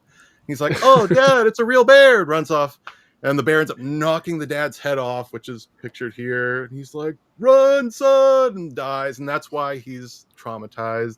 And now he's breaking out on Arbor Day to, of course, find some new victims. And it's just a goofy slasher film. I really loved it, and I especially love the documentary of these people all these years later talking about how they made the movie. And it wasn't even really released officially. It was released in theaters in their little town, but it wasn't released physically, I don't think, until this 4K. So check it out. It's a lot of fun, especially if you like cheesy movies. I love cheesy horror films. It's like my bread and butter. It's my comfort food. So check it out, Arbor Day. I liked it, and that's all I got for you. That's awesome. Thank you for joining us, Cameron. Yeah, thanks for having me, guys. I gotta check out that movie now. I had not heard of that one before. Okay, so Aaron, you're up, man. What do you want me to do? I got mixed responses from you. Do you want me to do new movies or physical media? I can do both. What if I do an abbreviated version? Yeah, do one and one. I don't care, man. You do whatever you want for your 10 minutes. You can do a little song and dance. That's fine. I don't know if I can do that very well. Okay, so I have a list. I have a list of 10 movies that I wanted to recommend, and one of them is Faye. But the first one I want to talk about is called Meat. We are way ahead on time, by the way. Just like way ahead. Okay. Hey, can I try sharing my screen? Absolutely. Never mind. It's not going to work. Okay. I had covers of each of the movies I wanted to talk about. Okay, so the first one I want to talk about is called Meat Kill. So MEAT. It's a brand new Dutch film. They're presenting it as kind of an extreme film, but I wouldn't say it's necessarily extreme. There are some extreme gory moments, but the premise is basically a group of activists break into a pig farm and cross paths with the family that lives there. What's really smart about this film is you start to question who are the villains here and who are the protagonists. I absolutely loved it. It's streaming now. It's directed by Martin Smits. And I'm actually going to be talking to the director in a few weeks, but I highly recommend it. And this is when I was really excited about talking to you all today. I also wanted to talk about The Mannequin. I have a physical copy of it right here. This one is directed by John Berardo. He also did Invitation, if you're familiar with this film. This is his newest film. You can get the physical copy of it right now. I think it's streaming as well. It's basically about a serial killer who comes back through a mannequin. It's a really cool premise, some really cool scenes, and it's not, I'm not really selling it the way I should. The serial killer convinces or sort of possesses people to kill themselves. And I don't want to give anything away, but it's really good. And check out the artwork on that cover. It's quite amazing.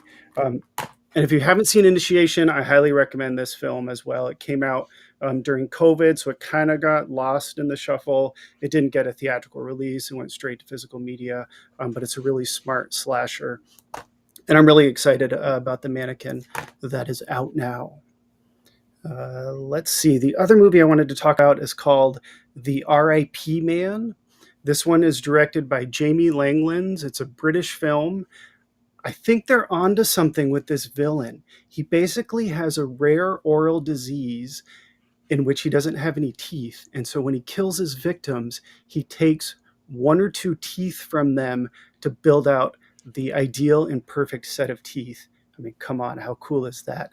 And the look of the killer, who's played by Owen Llewellyn, is just unbelievable. And I know they're working on a sequel, so I highly recommend The R.I.P. Man if you haven't seen it. I don't know if it's streaming yet, but it will be soon. The other movie I wanted to give a shout out is called The Beldam. This one is directed by Angela Goldner. It stars Patricia Heaton, Corbin Burnson, and Kate Parker. It's about a new mother in a family home, and she discovers that there's a demon that's been lurking in the home for decades. Pretty cool twist in the end. It's a little divisive, but I had a lot of fun with it. And that one's called The Beldam, and that is streaming now. That's Beldham. Let's see, Death Cycle. This one is by Gabe Carrere. He also did For the Sake of Vicious. I don't know if anyone has seen that film, but if you're a fan of For the Sake of Vicious, gritty, atmospheric, lots of lots of fight scenes, I guess I would say. This one is basically a motorcycle maniac is killing a family that accidentally killed a young woman the year before. So think, what is it, Nail Gun Massacre or Nightmare Beach. And I don't know, maybe I'll just leave it at Motorcycle Maniac. That's Death Cycle by Gabe Carrere. Let's see, I'm going to skip over a couple of these. Vampire Zombies from Space. I'm not sure if I brought this one up before. It was doing the festival circuit for a while, but I think it's streaming now or will be very soon. I absolutely love this film. I don't know if anyone here has seen it. It's absolutely hysterical. Lloyd Kaufman is in it as a masturbating townsperson who just shows up in the background masturbating. And it's so damn funny. Oh my gosh, it's so funny. Judith O'Day is in it from A Night of the, what is it? Oh my God, I'm drawing a blank. Night of the Living Dead. She's one of the elder vampires in it, and that is Vampire Zombies from Space, written by Jacob Scripa, and Michael Stasko directed it. I highly recommended that. That one is a lot of fun. Another one here, which isn't new. I think it came out in 2022. It's called All Eyes. It's new to me, though. I just watched it a couple days ago, and it's fantastic. It's about a disgraced podcaster who goes to visit a farmer, a reclusive farmer who claims that there's a monster that lives in the woods. I had a lot of fun with this. If you've seen it, let me know what you think. If not, I highly recommend checking out All Eyes, and here's a physical copy of it. And then lastly, I wanted to show a new bobblehead I got, because I got Winnie the Pooh from Blood and Honey Part 2. I just got it in from Bobble. Yeah. How effing cool is that? These guys sent that over to me. And lastly, just to throw in some physical media, I just got this Terrifier 3 imported steelbook from Valoria Video. I don't know if you guys are familiar with them, but if you're a fan of the Terrifier film, collect steelbooks, I highly recommend this one, because look at the cover artwork on that. Isn't that amazing? That's awesome. And actually, I lied. One more thing.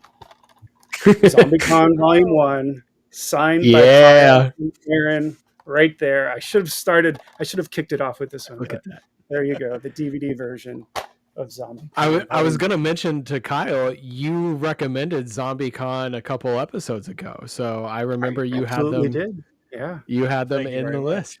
Yeah. Yes. Yeah. Before I even chatted with you guys. Let's see. So quickly, I'll just do a quick summary. Meat Kills is the Dutch film. Watch that one first over any of the other ones I recommended. It's fantastic. The Mannequin is great. We talked about Faye. A few here I didn't mention. Dream Eater I thought was fantastic. If you haven't seen that, it's another great found footage to watch. In fact, watch Dream Eater and Faye together, because there are some similarities, and I think they make a perfect double feature. The R.I.P. Man, The Beldam, Death Cycle, which I loved. I didn't mention Monsters Within, but that's another movie to check out. All Eyes, and Vampire Zombies from Space. And there you go. Was that 10 minutes? I don't know. We have. I know. I'm kidding. I always give you a hard time. Well, technically it goes 2.5 hours usually, and we're at an hour and a half right now, so I'm done checking time. Okay. We're all going too fast tonight. But Aaron, great recommendations as always. Thank you so much. Of course. Say I All watched right, like a so teaser of the R.I.P. man, and that villain was very freaky. So I'm excited to see the whole thing. So good, right? With the teeth, the little Yeah, toy teeth. definitely. Yeah, they did a good job. Oh, it's t- awesome. teeth Can't and wait for part eyeballs two. are teeth and eyeballs are the two things in movies that really get under my skin. So I don't know if I could sit through that one. Well, not only that, he takes out their teeth while they're still alive, and then Yep. he kills them. So Yeah. See, no, no, no. I it's a lot of fun, though. It's a good one. okay, okay. Cool. All right, Frank, are you ready? Yes, sir. Show us some beautiful physical media catches.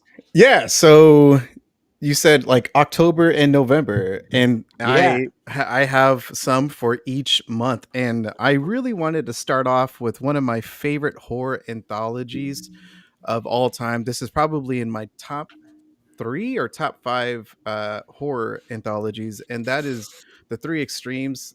This is a little double feature of Arrow Video with three and then Three Extremes. Three Extremes is like the most like famous of the movies over here, but this is Three Extremes is has three incredible directors. Fruit Chan, who did Dumplings. That's the first movie, and that's the most famous within this horror anthology. It actually not only has a short, but an actual movie as well.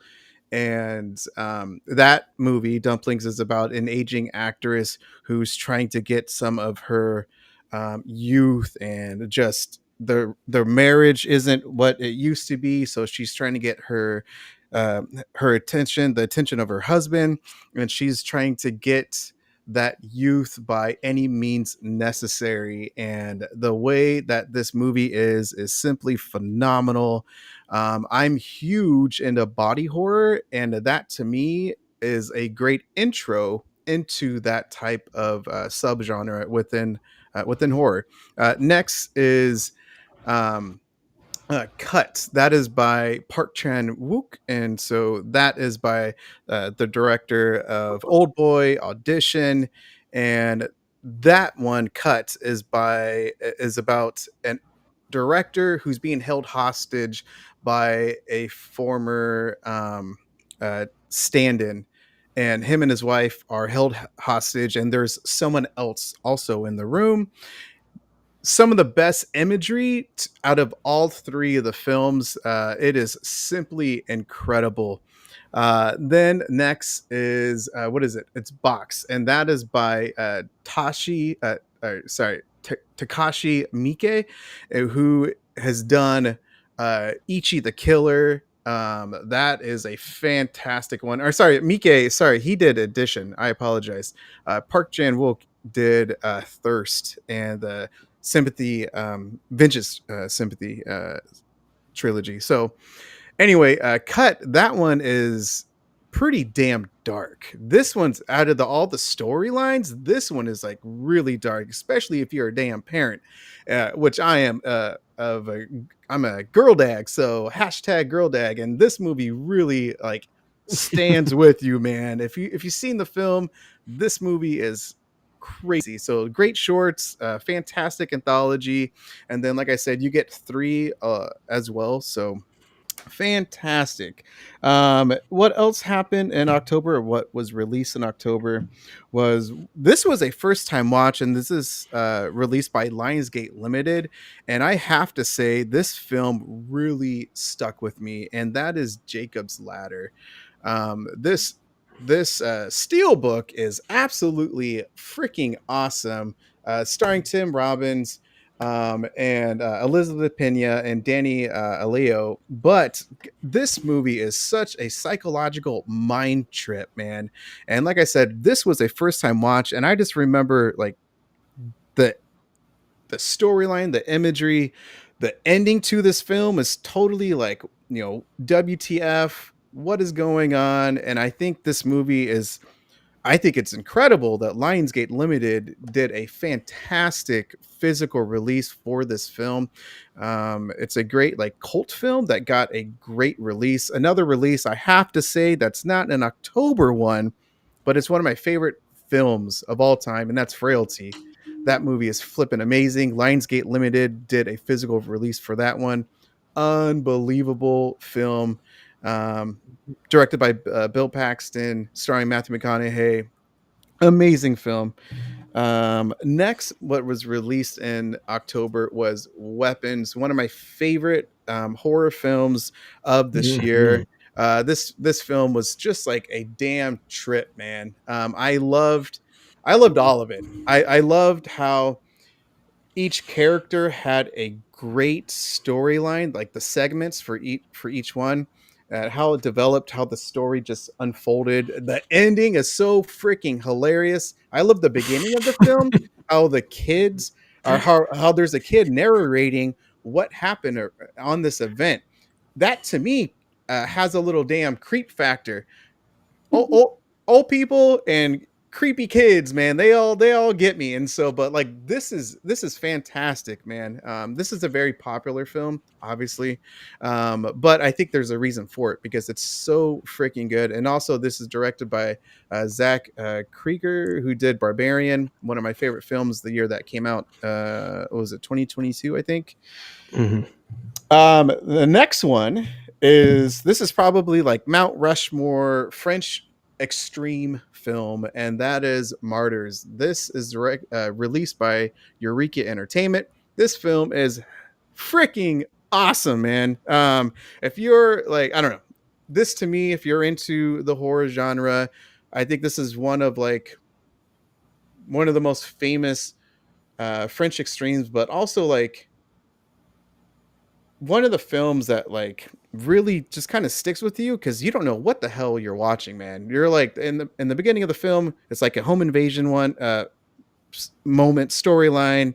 You get to find out why that took place, and then you see this creepy individual that's trying to get these home invaders, and then it like goes into a different direction.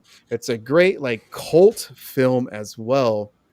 And I think that this movie, I remember seeing this movie, and I exactly had that same, what the hell did I just watch? It sticks with you. For me, like Jacob's Ladder, that movie stuck with me, especially being a parent, because that movie, Jacob's Ladder, hits you in so many different emotional levels. And this one to me is more of a, damn, man. It's like, not only do you feel like the physical pain that some of these people are going through, but just like, again, like what this cult tries to do to reach this uh martyr status, right? I mean, it's just incredible, man, and pretty damn messed up. That's for sure, man. The imagery, the moments to that film is so good. Pretty damn messed up, man. So freaking messed up. This one, I don't know if it's considered horror, but I don't care. This film is freaking awesome. And this is Shin Godzilla, y'all. This movie is Yeah. Yes, that freaking is a horror amazing. film. I love this film. This movie was a first time watch. This steelbook is pretty badass, man. I That's amazing. absolutely love it. Yeah. I had so much fun with this film. It really felt like an old school Godzilla, with not only like the evolution of the character of this specific Godzilla, but then like the government storyline, that's what you're kind of getting into. And I absolutely loved some of the special abilities that Godzilla has in this movie. And Mhm. I absolutely loved it. Because when I first saw this and you first see the image of Godzilla, it looks kind of like ridiculous. But again, the evolution, how he transforms, there's like, gosh, was it 8 or 9 different Yeah. stages of Shin Godzilla? And I had a blast with this movie. It is simply phenomenal. The horrors of bureaucracy. Oh my god. Yes. I'm Exactly. How it I'm Yep. glad you tackles the. I'm Yeah. glad you brought that one because I was going to bring up my copy and I totally forgot. But that is a Godzilla horror film. I That loved it, is man. like it definitely leans into that. Like he is an unstoppable force, and we are out of our depth and total destruction. It is fantastic. That's what I love about this film as well, is that there is like that kind of scary element, which it's like I still love the MonsterVerse. I eat that type of kaiju entertainment, but I also love this as well, because Mhm. it's Godzilla's a badass. Godzilla minus one, or minus minus one is, -1, yeah. yeah, is such an incredible Godzilla film, and I love how scary Godzilla is in that movie. And this one too, like he is scary and he has some pretty badass abilities. October was just freaking insane, guys. Another one, this is like a double. This came out from Arrow Video, and these are Return of the Living Dead, and then of course John Carpenter's amazing film, there we go. In the Mouth of Madness. Both of these films are simply phenomenal. Obviously, this is my favorite zombie film of all time, and I also love Burial Ground. That movie's badass. But this right here is Arrow Video did a great limited edition release, and yeah, it's pretty dang cool. I love the art. I don't know how Mhm. it's, They're it's very pretty nice. graphic. So yeah. But then yeah, In the Mouth of Madness, this to me is like a top 5 John Carpenter film, and I love Sam Neill in this film. I love the body horror. I love the imagery to this film. I love the psychological aspect of it as well. And this ending is so freaking good as well, man. So good. That was October, and I'm going pretty fast. I'm Oh going my. pretty fast, guys. November. November. Y'all didn't even know that the rest of the damn live stream is all about me. So sorry, guys. He's got No. to make up for GC being gone. So Oh yeah, hell yeah. I love GC. What's up, GC buddy? sent you a list to cover for him, didn't he? No. Nope. All me.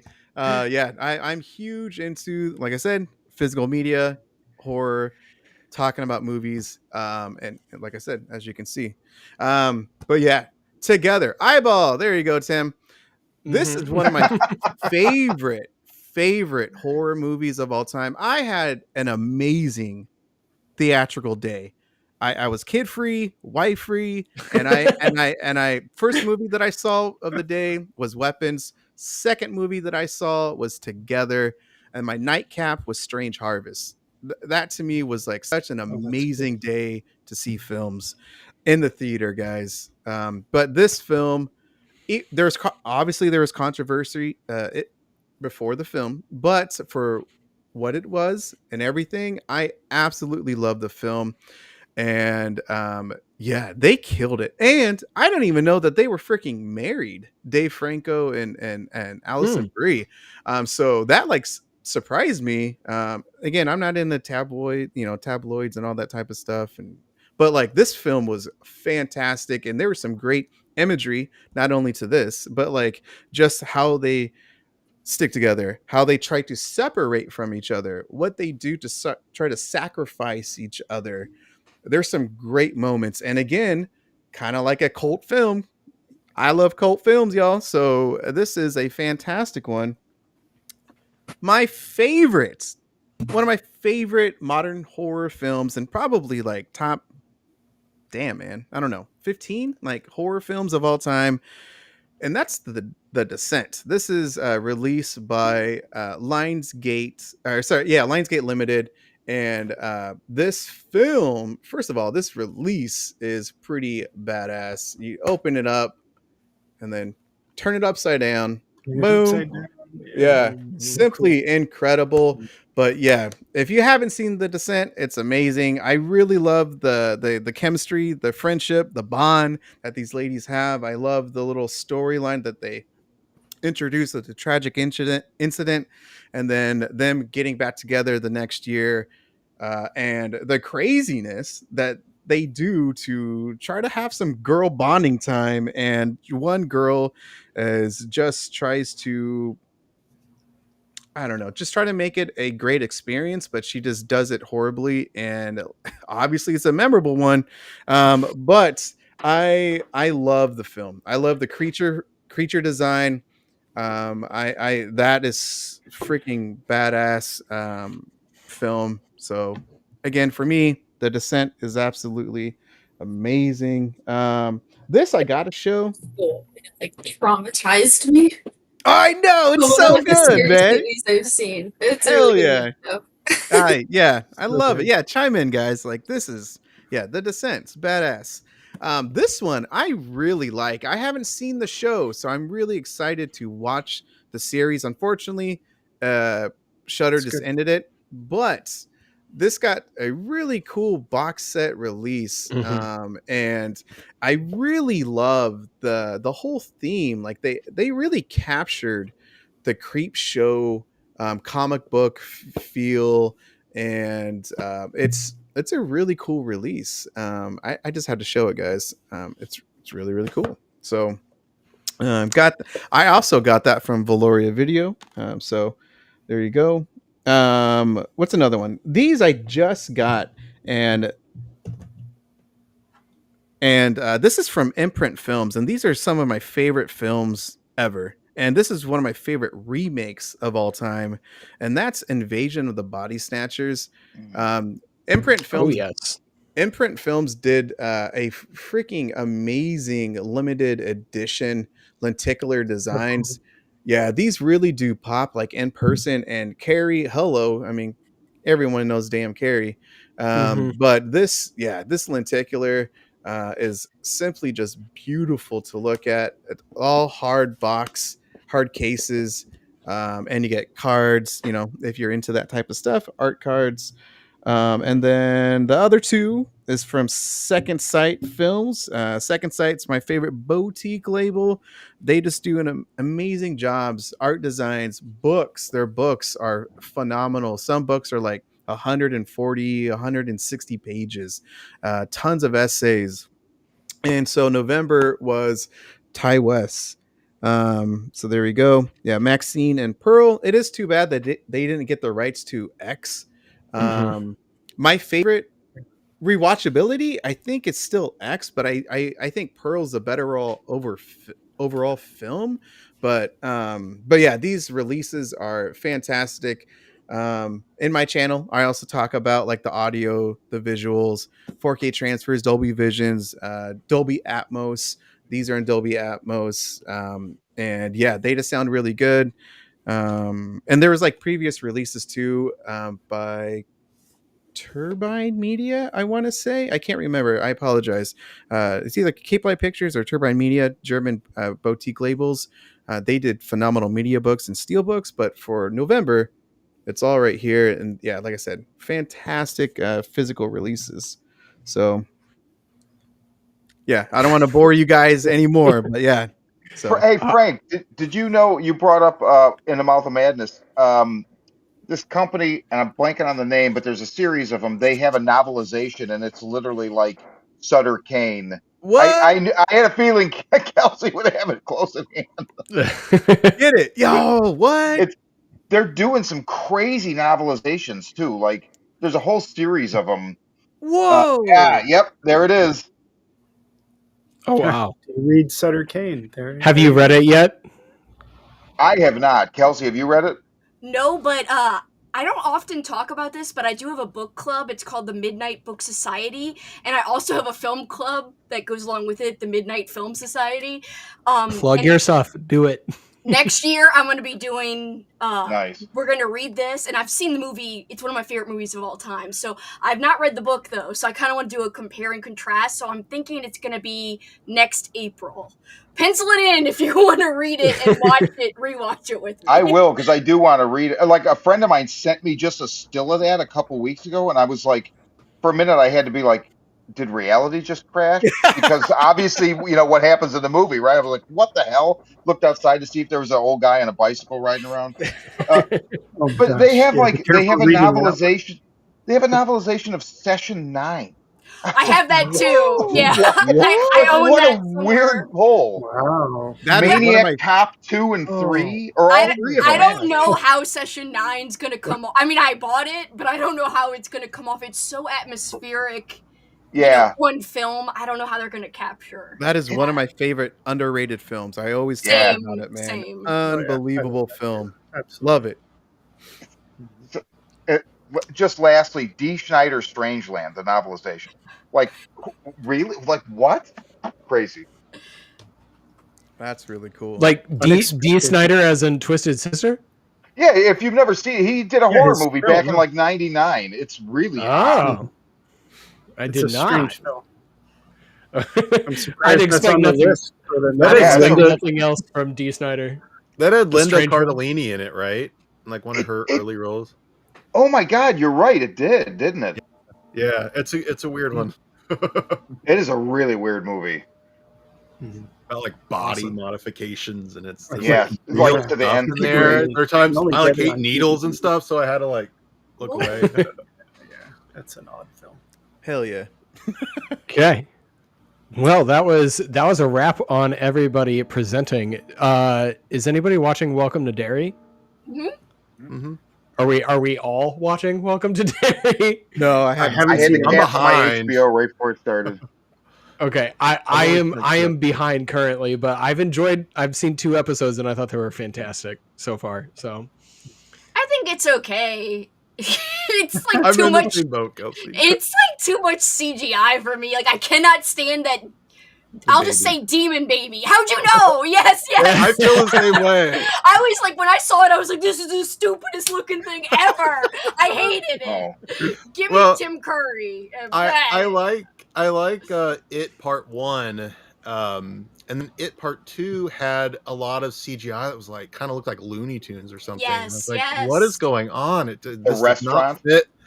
Yeah, and like where Bev goes to visit the old lady, it just feels like, I don't know, feels different from the first one, and I feel like the show has some of that. Same. Yep. I I like- agree. I don't think it's a bad show. I just can't with the CGI choices. So I don't know. Y'all talked about It, which is one of my favorite films. That movie with Tim Curry, obviously, that Yeah. stuck with me so much, man. I'm very passionate about that film, and this is one of my favorite pieces in my entire collection. It's It's massive. one click. It's Cine Museum. Oh. This, Whoa. yeah. So anyway, there is this, and it's got the first film. It's got both chapter 1, chapter 2. You open it up right here, and it's got split of Tim Curry and Bill Skarsgård, and then it's got Georgie's boat right here. Sweet. So This has- cool. Oh, This wow. has girl, hold on, man. You know, I want to do this, man. Oh, jeez. So this is, like I said, Tim Curry, absolutely amazing, like legend. Him being that, and then this, and then of course Rocky Horror Picture Show. But like this is right here. So this is like a little subtle lenticular, but like in the back, like Jeez. I Oh, wow. absolutely love this. That artwork is awesome. illustration. And then this is an amazing release. Who put this out? This is Cine Museum. It's an Italian boutique label that just does one clicks, and they do it very, very well. I have some, like here's like a Batman Tim Burton collection of 89 and Batman Returns. But yeah, so here's this one, and then here's that. Like, it's the one clicks are pretty penny, but like again, if there's a movie that you really love, you know, for me, I just kind of spend the money for it, but like it's a badass release. And like I said, talking about it, I can't wait to see Welcome to Derry. I know when I don't cuss again, but I know when me, like I'm gonna binge watch it. Mhm. So I think I'm just gonna wait like another like week or two and then just plow through it. I completely agree with the CGI assessments. I just have really enjoyed the characters and the little the time period, taking it back a little bit in the story. I'm a sucker for period stories, so usually I just enjoy them a little bit more. But yeah, I've really enjoyed it so far. We'll see. Like I said, think I'm 2 or 3 episodes behind, so I I think still what haven't seen Skarsgård. I think what I liked is I think the lore building is really good. Definitely focusing on the entity itself. Like everyone's like, well, Pennywise isn't in it. It's like, yes, it is. It's his original form, and I like that they haven't just jumped straight to the clown.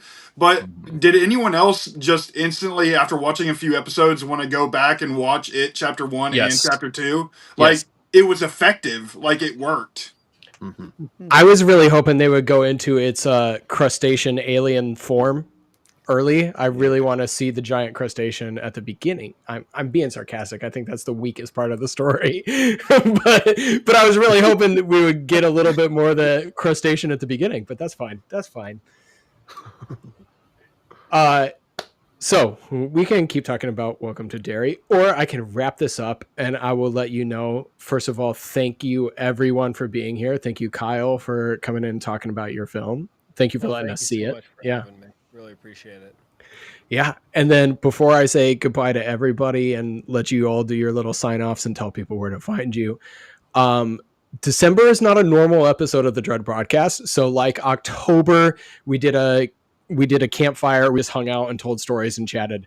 December is going to be a top 5 recap. So instead of talking about the biggest releases or reviews of the month, we are going to talk about our top 5 things from the year. And the way I'm going to do that is each panelist can bring one top 5 of their own. So it could be your top 5 physical media releases, your top 5 books, your top 5. For me, I'm leaning towards my top 5 music releases of the year because that's the other thing I get a lot of time into. My top 5 music releases, and then we'll also talk our top 5 horror movies released in 2025. And that can be an indie film, that can be a major theatrical release. Your top 5, and we'll count them down together to get to everybody's number 1. So that is going to be our December episode. So instead of this format, we'll be doing it roundtable. Everybody talk about number 5. Boom. Okay. So that's what's happening there. Panelists, you are welcome to join. Just shoot me a message. We still have some room. I already have some people. It is going to be the Sunday, again, unfortunately, Sunday between Christmas and New Year's. We're not going to do it on New Year's night. So the last night of December, not going to do it there. Everybody's got their own parties and celebrations. You do those things.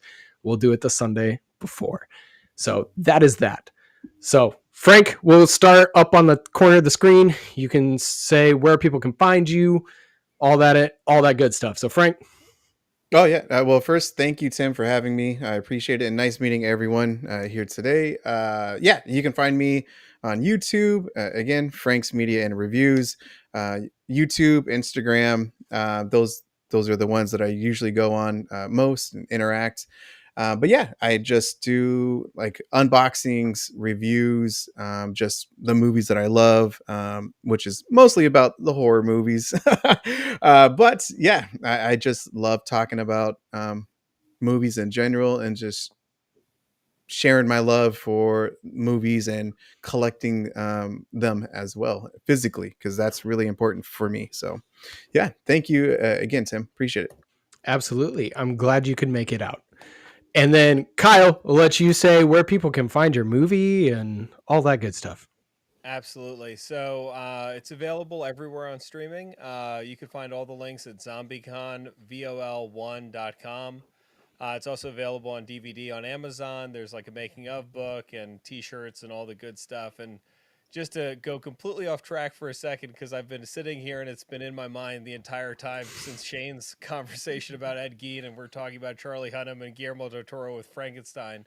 Does anyone know the film that Guillermo del Toro directed starring Charlie Hunnam? No. Pacific Rim. Oh, yes. Which Oh, I yeah. felt like tied in nicely to Frank's conversation about the kaiju. So I just had to say that because it was one of the best kaiju films ever made. So And giant crustaceans. Yeah. Awesome. Well, Kyle, thank you so much. No, thank you so much. Really appreciate it. This is a blast. And Jillian, thank you for coming back out. I want Kyle to show us his dog first. Yeah, I was gonna say, Kyle, who's on your lap?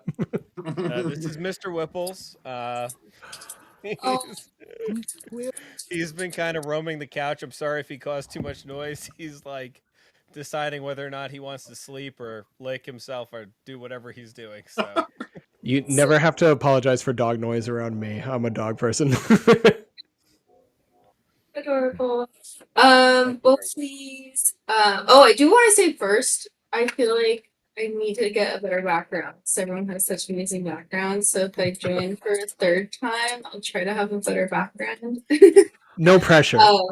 Yeah, no, honestly, I mean, yeah, my DVD collection is not nearly as impressive as the ones I'm seeing. But so happy to be a part of this for a second time. Please check me out on Instagram, TikTok at Rated Horror. And check out Faye on Found TV. Such a great movie. Awesome. Thank you, Jillian. And Matthew. Well, thank you for having me on for my first time, and nice to meet all y'all as well. You can find me Horror Madness 0055 on TikTok, Instagram, and you can find me on Facebook. Obviously, a huge supporter of indie, huge supporter of creators, physical media, and I collect all things horror. And I just absolutely enjoyed and had a blast talking with all y'all today. Thank you. It's great to hear. All right, Kelsey.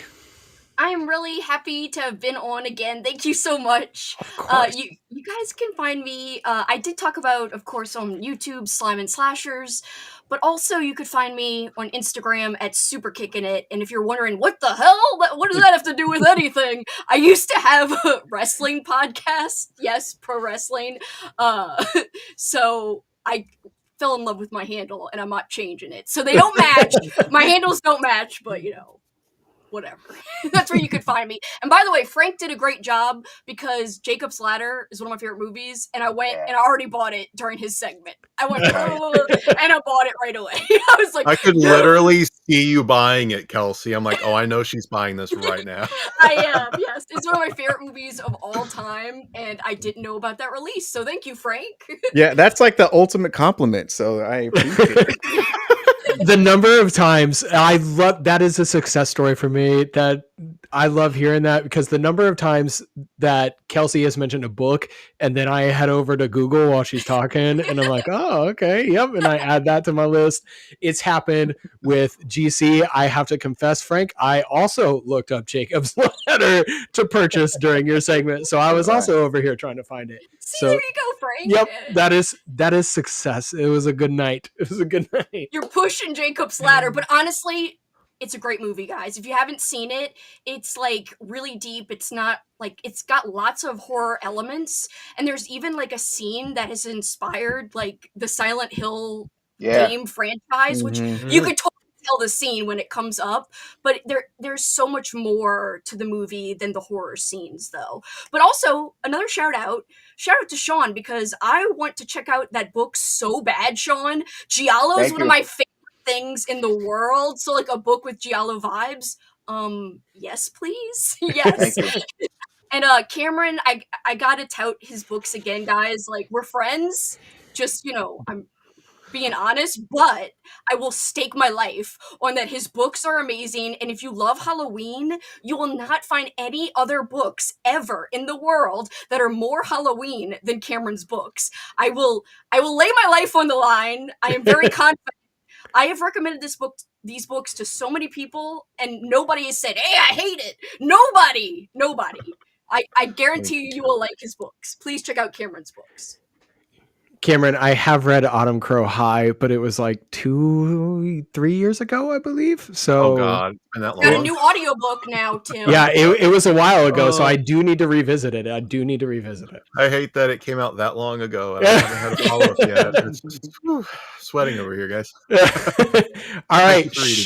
Yes, yeah. Sean, where can you can find me at SeanCBaker.com. I curate music and movie and comic book and literature content like a couple times a week. I'm pretty consistent. The Horror Vision is at Horror Vision 1437 at YouTube. I don't remember what the 1437 is, but I know that we started in 2018, and there's so many other Horror Visions that popped up after us, and it's crazy because like one popped up recently and they already had like 10,000 followers. I'm like, dude, you weren't here yesterday. Yeah. So I know. So it's a Horror Vision. Bots. Yeah, exactly. Click Farm. At the Horror Vision 1437. I also do Instagram, but I don't know. Instagram's been bumming me out. Not y'all's content is amazing, but there's just the algorithm likes to like ruin my day, so I haven't been active on there in quite some time. So, but mainly my website and just the Horror Vision. And our podcast streams everywhere. So anywhere you listen to podcasts, that's where we stream, and we do YouTube as well. So, and thanks for having me on because I love this show. Yes, we love having you. Great content on your own show as well. Definitely check them out. Yeah, I get what you're saying about the Instagram algorithms. Aaron. Yeah, over to me. Well, thank you for Yes. having me on too. This is always a blast. You can find me at A&B Horror Movies on YouTube. I've got a lot of interviews coming up. But the next few, I've got Kombucha with Jake Myers, which is the horror movie all set around kombucha, which I know I talked about on a previous episode. It sounds terrifying. I've got The Fox Hollow with Tom Hughes, the Bigfoot horror found footage, which was also fantastic. I chatted with Mike P. Nelson about his brand new Silent Night, Deadly Night that's hitting theaters in 2 weeks. So that's coming out the opening weekend. And I didn't. Did you get to see it? No, I didn't get to see it. He couldn't share the screener. He's like, even I don't have a screener. But we talked about it, so it was still a cool conversation. And speaking of Faye, I actually interviewed Madeline Doherty last week as well, so that will be coming out soon. I've got quite a backlog of about 12 interviews at the moment, but I'm trying to get them out as fast as I can. So Aaron is one of the most prolific content creators that I know. You blow my mind, man. It's amazing. It's amazing. Wow, thank you, guys. That's very nice of you. Thank you. Well, yes. Anyway, it was a pleasure to be here. Thank you all. Anything I can do to support, just let me know. Awesome. And Cameron, thank you for coming out and joining us. Yeah, thank you guys for having me. It was great hearing all of you talk. There was a lot of things that were said where I'm like, oh man, I want to comment, but I didn't want to interrupt. I know we can, but still, yeah, you can't. I feel bad. I don't know. The movie Mannequin you were talking about. I actually, in my book Autumn Crow here, I have a short story about Tara the android from the I Feel Fantastic YouTube video. I don't know if anyone's familiar with that. Yes. It's a freaking terrifying mannequin, and she may or may not be possessed in my story. So mannequin stories really creep me out, so I'm going to check out that film. Frank, you mentioned Burial Ground. That's like one of my favorites. I love that film so much. So good. We need Josh from Horribly Opinionated here because he'd probably know Tara the Mannequin because he's a YouTube horror connoisseur. Oh yeah, she's terrifying. Yeah, totally. And Sean, your book looks awesome. Love the cover. Sadist Art Designs. He's great. Good buddy of mine. Does the best artwork ever. Yeah. So anyway, my name is Cameron Chaney. You can find me at Library Macabre on YouTube. I talk about books. Sometimes talk about movies. I love physical media. I love horror films. I love nostalgia. All that stuff. You can also find me on Instagram, on TikTok. Facebook, even though I don't really use Facebook, don't really use TikTok much either, but I'm trying to. And you can find my books on Amazon. We've got Autumn Crow High, Fresh Hell. Those are on Amazon, available hardcover, paperback, ebook, audiobook, the works. And what order do you read them in? It doesn't really matter. This is a short story collection. This came out first. It kind of introduces you to the world. Whereas this is a novel. It's the first book in a series. If you're into Fear Street, it's a lot like that. Maybe a little edgier, a little bloodier, a little more intense. Cool. There's Easter eggs between the two, but any Easter eggs you read in this book, you'll find in this book and vice versa. So can really go either way. And Cameron knows a lot about horror comics too, so yes, I love horror comics. Yeah, I bet you wanted to pipe in during that talk. Yes, I was nerding out over here. I loved the Frankenstein comic. In fact, the ending of that, it made me like tear up because it's like Yeah. so emotional and just Yeah. really profound. So yeah, I love all the Universal comics that they've been doing and just I've- horror comics in general. EC and works. I've been EC. collecting the hardcover of the Universal releases. Mhm. They've all been pretty fantastic. Creature of the Black Lagoon, I think, is the one that stood out so far because I haven't gotten the most recent. They just wrapped Frankenstein and wrapped the Mummy, right? Mhm. I think they're on to the Invisible Man. Right Invisible now. Man is right now. Yeah, I think. Man, I don't remember what the last one I read. There's only one that I didn't care for all that much. I thought Dracula was a little bit too high concept. It was I great to loved look. it. It was great to look I just at. love the artwork. The Yes, artwork was exactly. Yeah. His artwork is insane. Yes, so good. All right. I think that's it for tonight's episode. Thank you all again. Fantastic. And I'm Tim. I run the Average Reviews podcast. And right now we are between seasons. I take a break from October to January because I have a lot of family. I have a lot of traveling, and family does take priority. So I skip all those other things, but I didn't want to leave you without the Dread broadcast for these 2 months. So we will be back. We're here now, and we will be back in December. Thank you all again, and we will see you for the December episode in just a couple weeks. Goodbye. Bye. Bye.